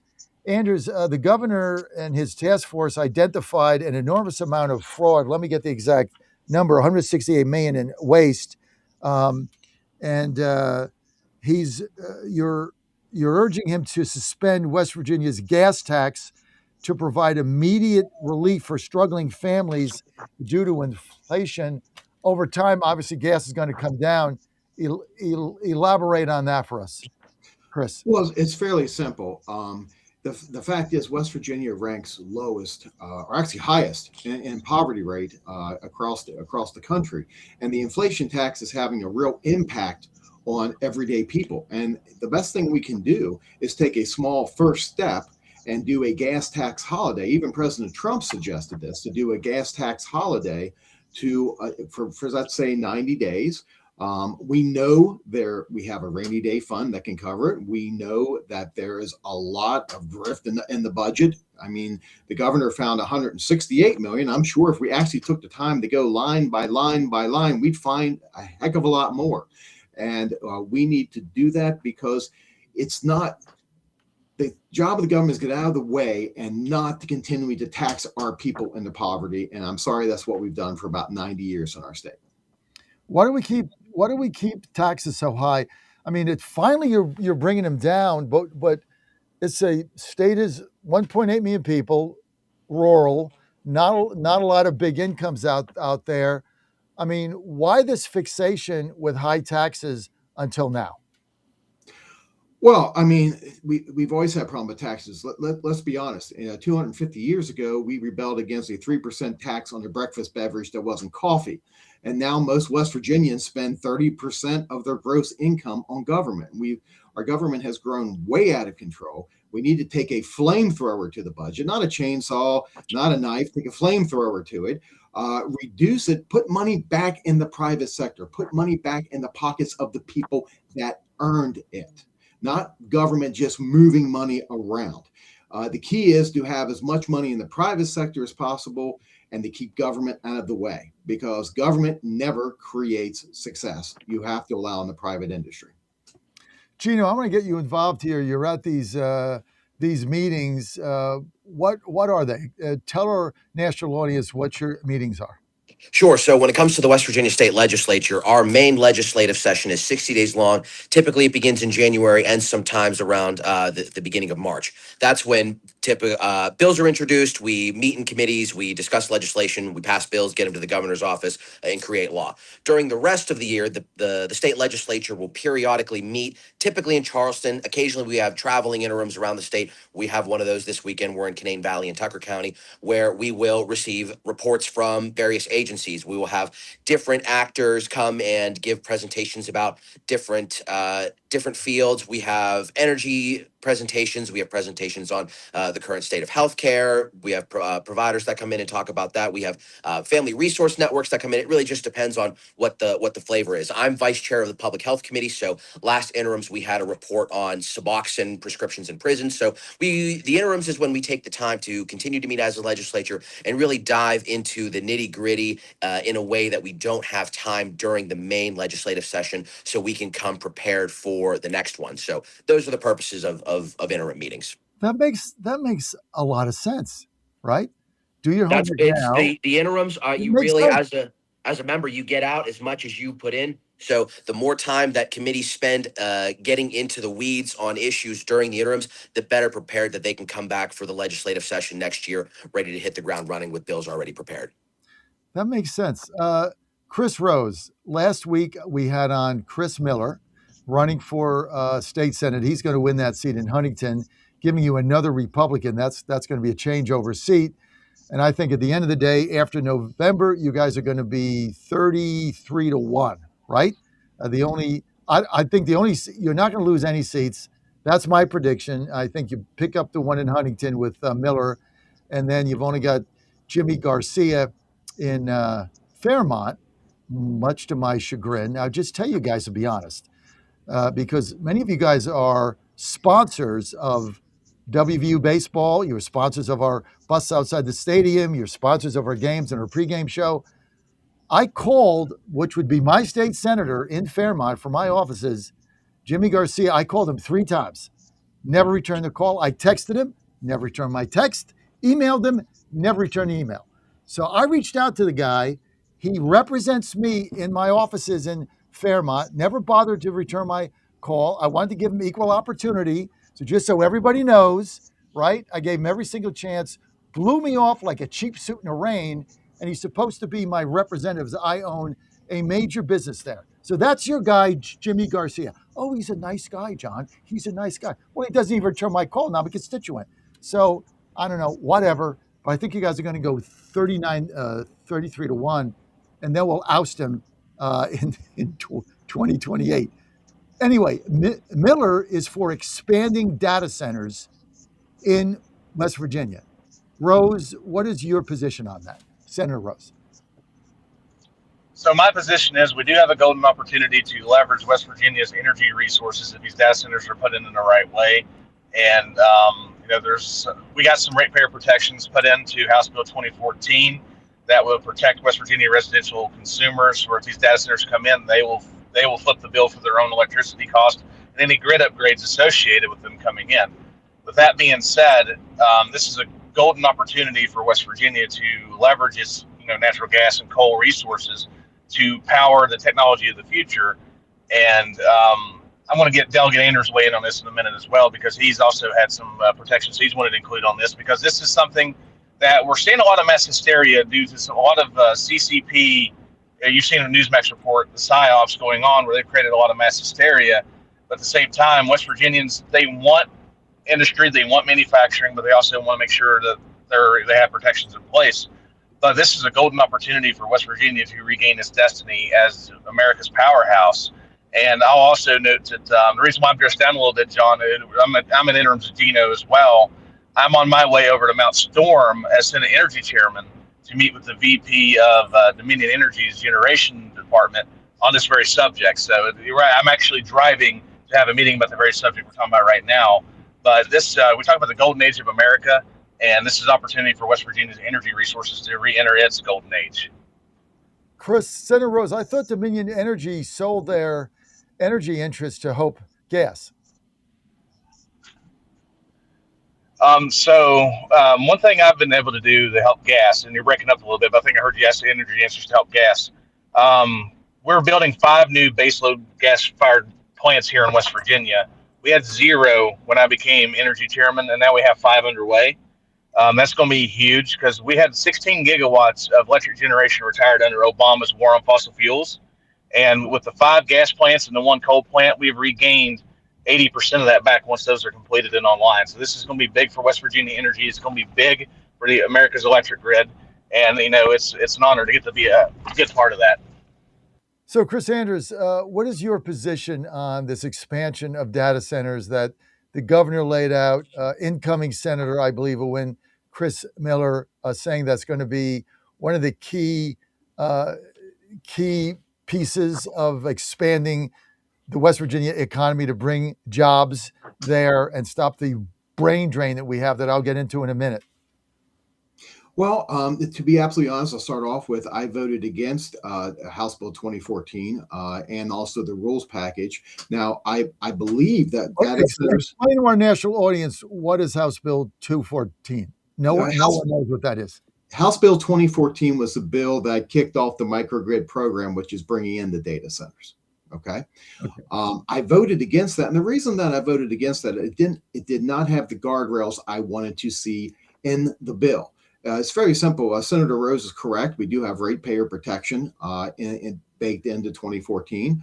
But some of the things that my constituents were upset and worried about was, first of all, how do we protect the aquifer and groundwater? There's nothing in there to say that we're going to protect people's private wells. There was nothing in there to say where these can be placed. In other words, your home is your largest investment most people will make in their lifetime. And if someone plops a data center, 100 feet from their home, you're going to kill the property value. There was no buffer zones. They did not. They took away any local control. So the people's voice at the local level. And finally, I'm going to be absolutely frank. A lot of these data centers are used by the federal government to spy on West Virginians unconstitutionally in violation of the Fourth Amendment. So we put an amendment that would have encapsulated all those guardrails, and when it failed, I voted against the bill. It's really that simple. I think it could be great. I think it could be wonderful because if we could, bring them in the right way, we could eliminate the income tax, which I'm all about eliminating taxes, as many as I can get my hands on, but they have to be brought in the right way. And that's been my concern all along. I think it would be wonderful for West Virginia to have these if the people were protected. It's just that simple. Gino Chiarelli, weigh in here. So, well, first I want to go back on what you asked Rose before he broke up a little bit about Dominion Energy. They sold their natural gas distribution business in 2023, but they retained the power generation assets, including the coal-fired Mount Storm power station. So just wanted to make sure that you heard that.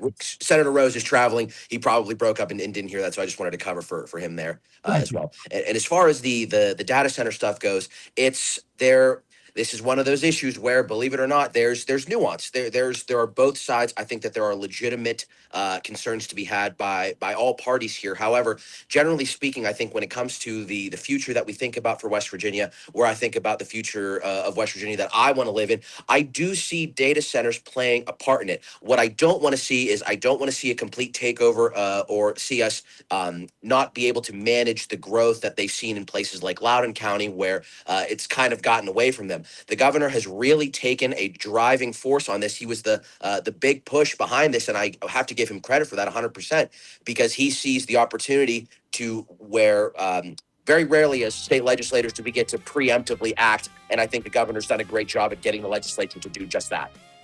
I love what you're doing there. We've got a lot more when we get back. We're with Mountaineer Mavericks. We've got Delegate Gino Chiarelli, Delegate Chairman of the Freedom Caucus, Chris Andrews, Senator Chris Rose. Everybody knows Chris Rose. Rabble-rouser, makes things happen. That's why we're such great friends. Plus, he's funny. Anyway, all that, we're coming back. Quick word from our sponsors, Mountaineer Mavericks. Will be right back. Drivers who are not so courteous, even aggressive, and get defensive when others try to change lanes. These drivers tend to get angry at others to the point of road rage. What does your driving signal to others? Do you show love and kindness to fellow drivers as the Lord would want you to do? Or do you lose control and take your anger out on others? We are called to be charitable to others even when they don't extend charity to us. I'm Susie Kelly, and I am passionately Catholic.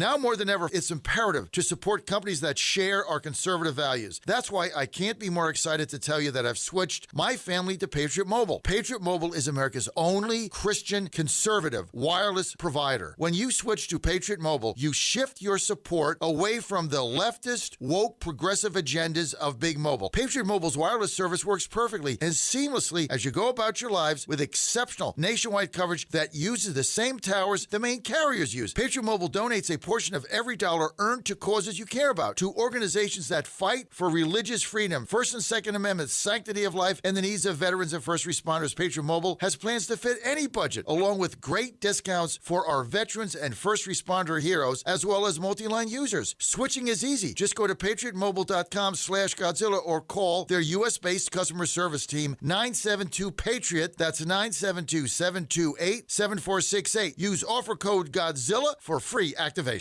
All right, folks, I need you to do something right now. Go to johnfredericksradio.com and take our brand new 2028 Republican presidential straw poll. Who do you want leading the ticket? Don't let the elites decide.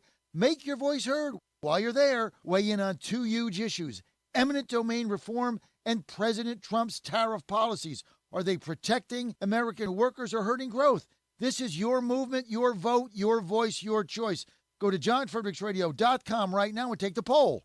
This is Crom Carmichael, CEO of Solti. We got a wonderful email from one of our customers up east named Joe, and here's what he had to say. I started taking Solti almost out of desperation with little hope because I was resigned to the futility that although I was up to taking 2 statins a day, high cholesterol was something I just had to learn to live with. In fact, when I turned 60, after taking a stress cardio test, my doctor called me on a Saturday, which of course is never a good sign, and told me that I was clogged more than 95% of the people my age. I had an angioplasty and a stent procedure done at that time. Today, my stubborn triglycerides are only 1/3 of what they had been before starting taking Solti. My prescription statin dosage has shrunk from 60 milligrams to only 10 milligrams a day. My primary care doctor that I have had for many years still can't believe the results, and neither can I. Thank you, Solti, for providing such a wonderful product. And folks, I want to invite you to take care of your heart also by going to GodzillaHeart.com. That's GodzillaHeart.com. Use the code Godzilla at checkout, and you'll get a 50% discount on your initial shipment. Thanks so much. And they're off. This summer, the Thunder returns to Colonial Downs Racetrack. Live thoroughbred racing June 25th through September 7th. Feel the excitement. Hear the roar of the crowd. Experience Virginia's premier horse racing destination every Thursday through Sunday all summer long. Bring the whole family for Family Fun Sundays, packed with activities for all ages. Parking? Free. General admission? Free. Memories? Priceless. Make Colonial Downs Racetrack your new summer fun time tradition. Get tickets and race day info now at colonialdowns.com. Some guys might decide that it's a little too tough, or it's a little too hard, it's a little too demanding. I'll give you a little example. I got an anonymous letter from a parent. It said, we're just kind of bummed out this year that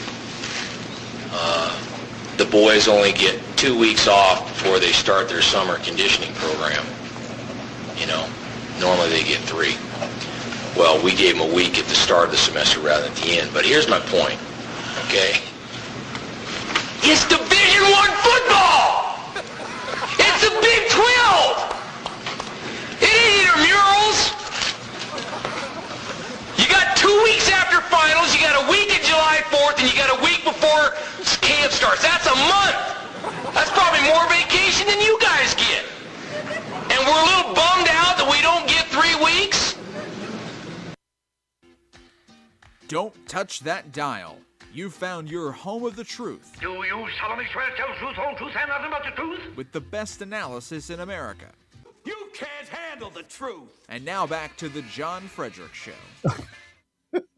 It's not intramurals, guys. We're back with Mountaineer Mavericks. That is Dan Hopgood. That is one of the classics openings that we play. That was Dan Hawkins from Colorado Buffaloes back before Deion Sanders was there.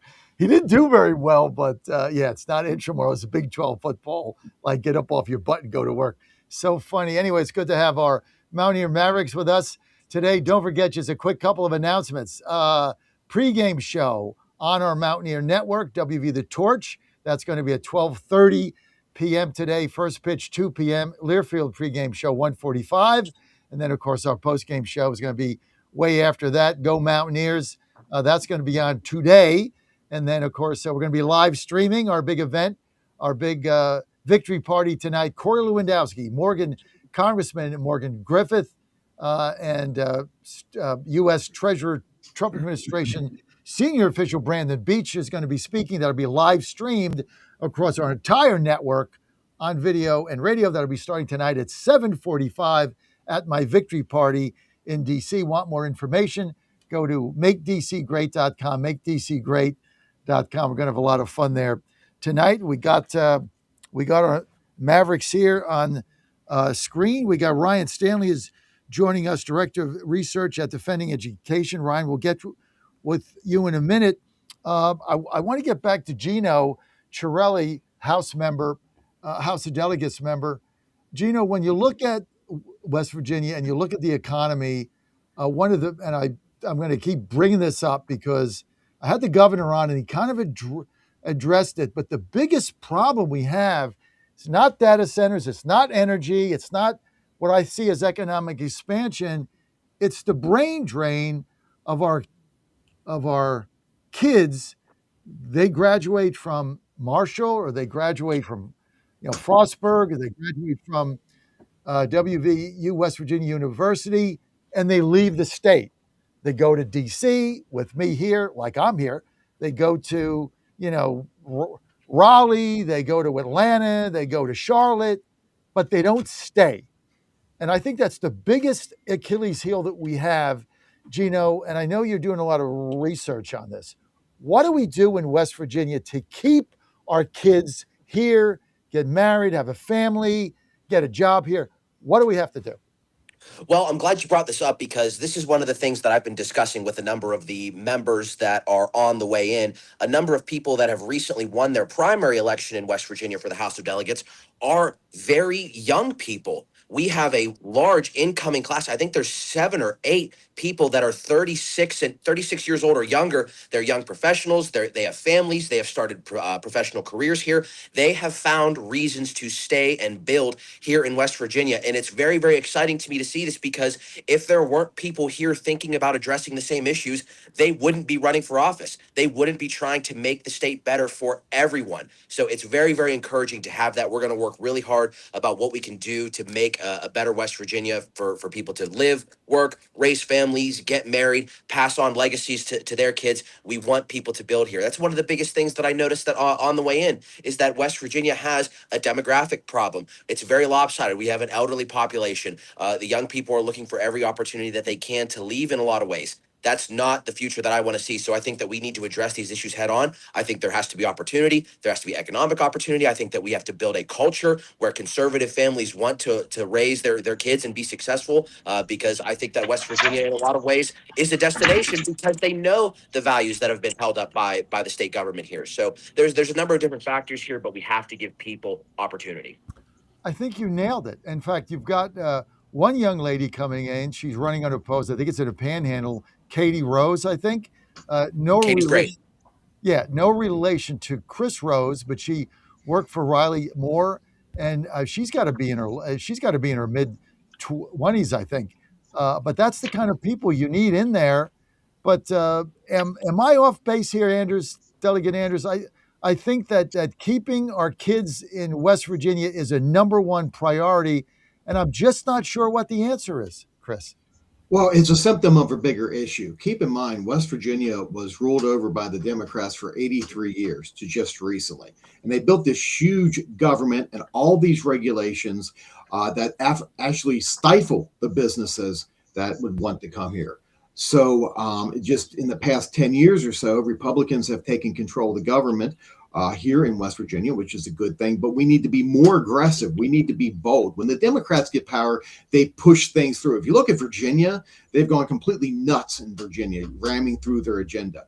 Well, that's because the Democrats actually use the power they have. What we need in West Virginia is Republicans to have the same level of boldness to actually put forward and real proposals to strike down this 83-year backlog of government regulations that the Democrats put in place.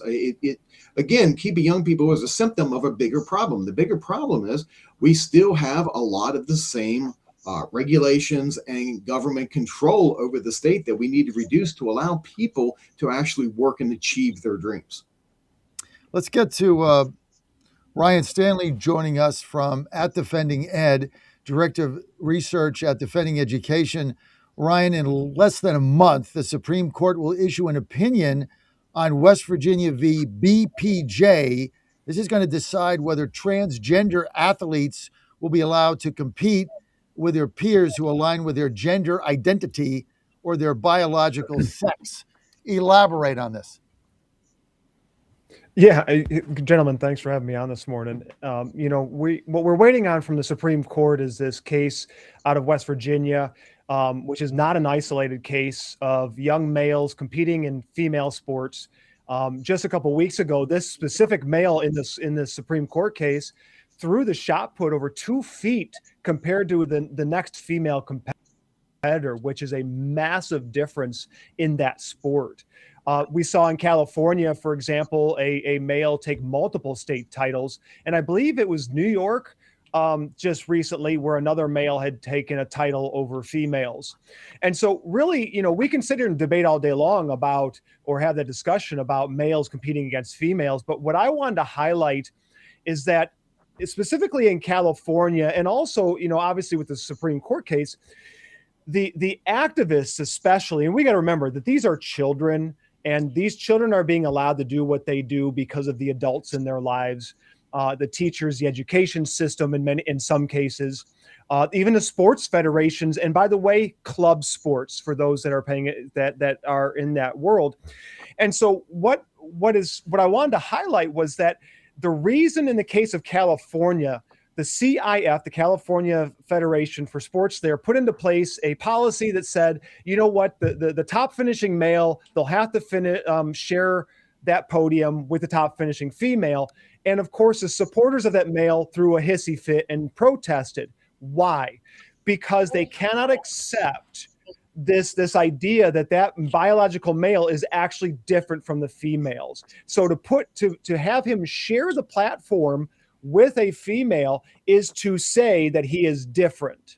And that's why this problem, and by the way, sports is one angle that they're pushing this queer theory and advancing this ideology, but we see it in the classrooms. We saw it last year with SCOTUS and Mahmoud, right? Where parents are allowed to opt out now of this crazy curriculums.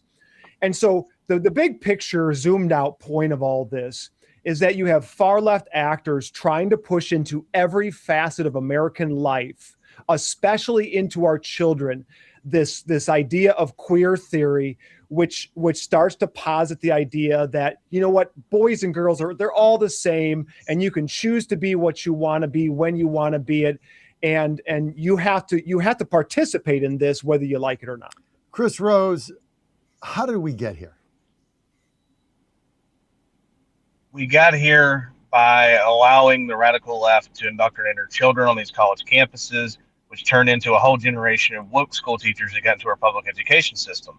And this is actually affecting my direct constituent. Had this not been allowed to happen, had the West Virginia law been upheld, then a constituent of mine, which out of respect for her and her family, I won't name it publicly, she attends John Marshall High School. She would be the state champion instead of this young, confused male who is being allowed to play in women's sports. And unfortunately, I believe the WVSSAC, despite the federal court ruling putting a stay on this, still should have done the right thing. It's absolutely not.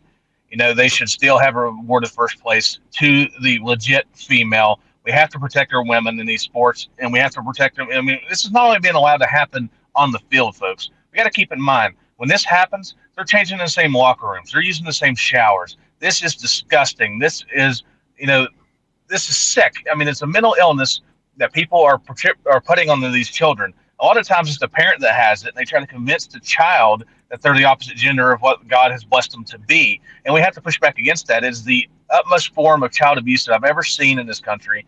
And it's one of the things that when I first came into the state Senate, here in West Virginia, they were still allowing training drugs for kids, John. they were allowing transgender drugs, being puberty blockers, being given to children to castrate their bodies and to help them change genders. And in year one, day one, I introduced a bill to stop that.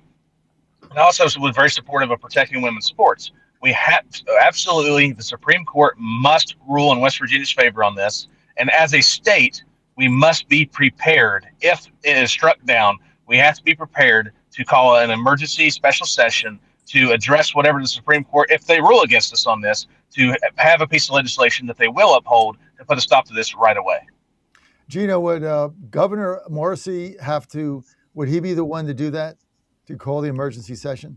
So typically in West Virginia, the governor is the one that calls special sessions together. He will set the call. He will put the listed items to be considered on the call out in the letter to the members, and then he'll bring us down to Charleston for a session. There are points in time where I don't know if the legislature has ever done it before.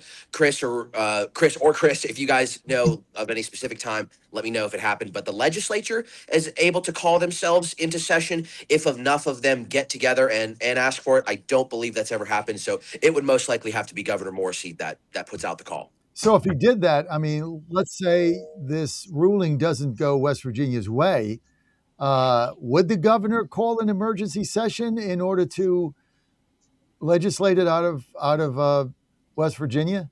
Chris? Well, there's two Chris's so here. I believe that he would, because as the Attorney General, who when he was Attorney General is when the women's sports protections originally were passed, and he helped defend that law. I would imagine, if he was that passionate about it as Attorney General, he certainly would be much more passionate about it as a governor and as the executive. I mean, I just don't even understand how this is still a thing, Ryan. I mean, how is this still a thing? Like who do you talk to when you take the polling? I mean, this thing is like it's not even. It's almost like voter ID. It's like an 85-15 issue. Why is this still a thing? Why is it still out there? Because the people in education and in the sports world have for too long, especially in these non-football, basketball, baseball type of sports, so we call them the Olympic sports, they've been very progressive in terms of politics, et cetera. I spent 25 years in the volleyball community, and we've seen how this has played out with San Jose State, right? In the recent exposés by Fox News, showing that the coach knowingly recruited the biological male because he knew that it was going to give them an advantage in sports. By the way, I was told for 25 years as a volleyball coach that you coach girls differently than the males and so forth. So these people know what they're doing, and it's an incentive structure, et cetera. And so we've gotten here because of very permissive structure. And let's face it, the far left activists with the ACLU and the SPLC behind them have wreaked havoc on our education system by using lawfare to bully these things into place. I mean, would you elaborate? I kind of remember the San Jose story, but I don't. Mm-hmm. But this was a woman. I mean, think about this, gentlemen.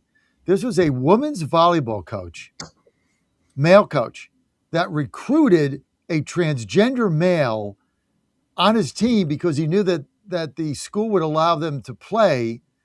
And so he gave him an edge.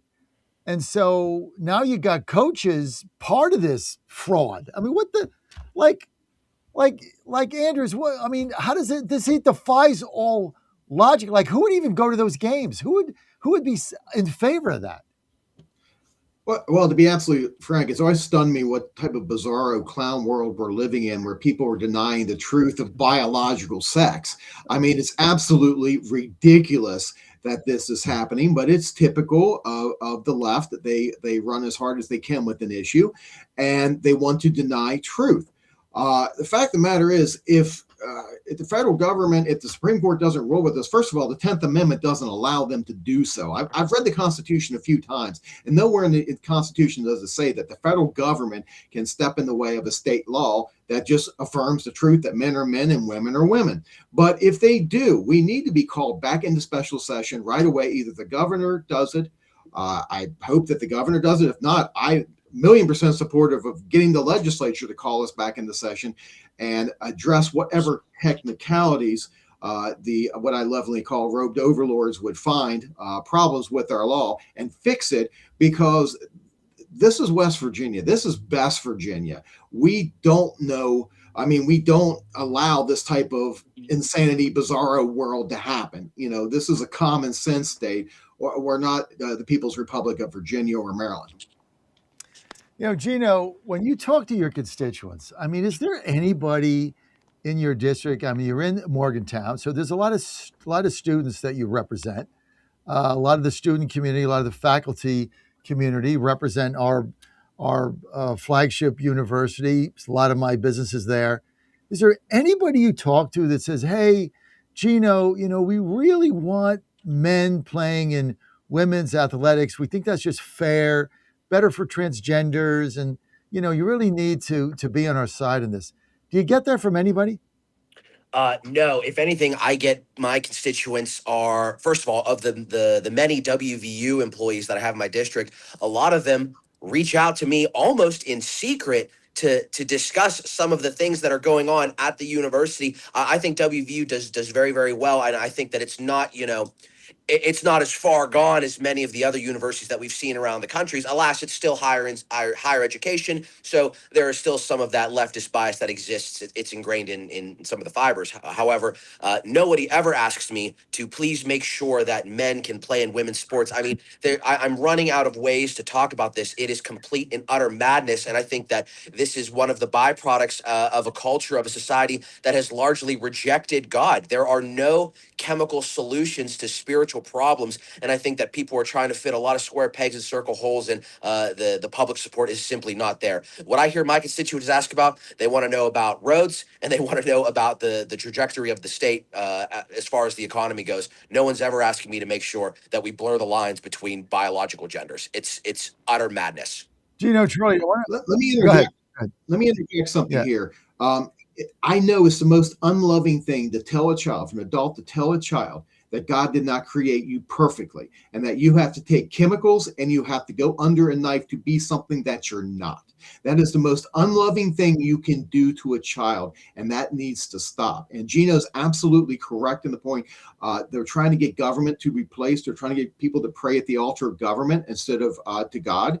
And it's an abomination, and it's an unloving thing to do to a child, to manipulate their mind to think that they weren't created in the perfect image of God. Gino, I want to get back to you, Gino Chiarelli, for a second. You said something I caught. You said a lot of faculty reaches out to me quietly. They don't want their names out there on issues they have. Without giving names or issues or departments, give me like 2 or 3 of the things they reached out to you with in secret. So one of the big things that I hear about from faculty members is that anytime that there is internal discussion, especially when they talk about like direction of departments overall, if any of them even direction of departments overall, if they might want to go in a conservative direction, they want to take things even of a more moderate direction. A lot of them have trouble getting their ideas forward without some sort of backlash. It's different from department to department. Some departments are very, very well. I know that there's the newly established Washington Center for Statesmanship that is really, really honing in on a lot of the values that we would all support. So WVU has been friendly to that overall. So it seems to me that I don't want to put anybody on blast here, of course, but it also does seem like WVU is becoming a little bit more receptive to the idea that there are left and right ideas on the spectrum. And that's why I'm looking forward to seeing the Washington Center really ramp up and take on students. So it's different from day to day, but there are still deeply ingrained problems because many of our so-called academics are not very afraid to share the fact that they are extremely biased. What department would you say is the most hostile to traditional values and the right? I don't know if I could give it to you. I don't know if I could. I don't want to out anybody, but I would say it's certainly not anything that's set in cold hard facts like math or engineering. I'll give you that. That's good enough for me, Gino. Great insight. I know when my son was there for 2 years and he took some brick and mortar classes, I asked him about that, and he said to me, "All my professors are voting for Trump." So, of course, he was in a different. There's good blends even in the poli sci department. There is some. There's a good blend. Yeah. So I mean, it is a good blend. Okay, we got just a couple minutes. I'm going to give Andrews the final word here. Again, number one issue, we got to keep our kids in West Virginia. We got to keep them here. The one thing, Delegate Andrews, that we can do, you're chairman of the Freedom Caucus, what is your message to kids listening right now? Hey, we want you to stay. Here's what we're going to do.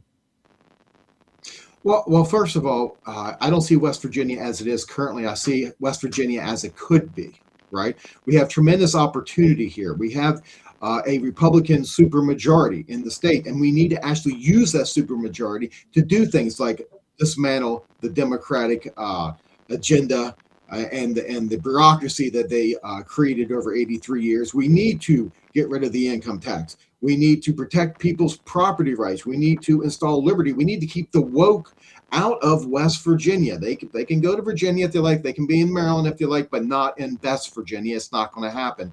And we need to free up the free market, because the Constitution doesn't give the legislature or any governing body the right to control the economy. We're supposed to get out of the way and help people achieve their dreams. All right. I want to thank Delegate Chris Andrews, chairman of the Freedom Caucus in West Virginia. I want to thank newly married Gino Chiarelli. Look how happy he is. Life's good. He's got back from his honeymoon. Looks a little worn out, though. And I want to thank Ryan for being with us. Ryan, I don't have my glasses on. Tell me your last name again. Staley. Ryan Staley. Ryan, people want to follow you. Where do they go? They go to defendinged.org, defendinged.org. All right. Thank you, Ryan. And, of course, you can find Gino Chiarelli. Just Google him, as Signetti would say, Google me. And then Chairman of the Freedom Caucus, Chris Andrews. Thanks for being with us as a guest today. Chris Rose, well, he's off to debate or negotiate something with Dominion Energy. Good luck with that. Hope things work out. All I know, 12:30 today, baby. Pre-game show. Go Mountaineers, 7:45 p.m. Special edition. We're live streaming our victory party. Carl Lewandowski, Morgan Griffith, Brandon Beach, and me, all coming to you live today on the John Fredericks Media Network. Michael Petrolletti next. Have a great day. See you at 12:30.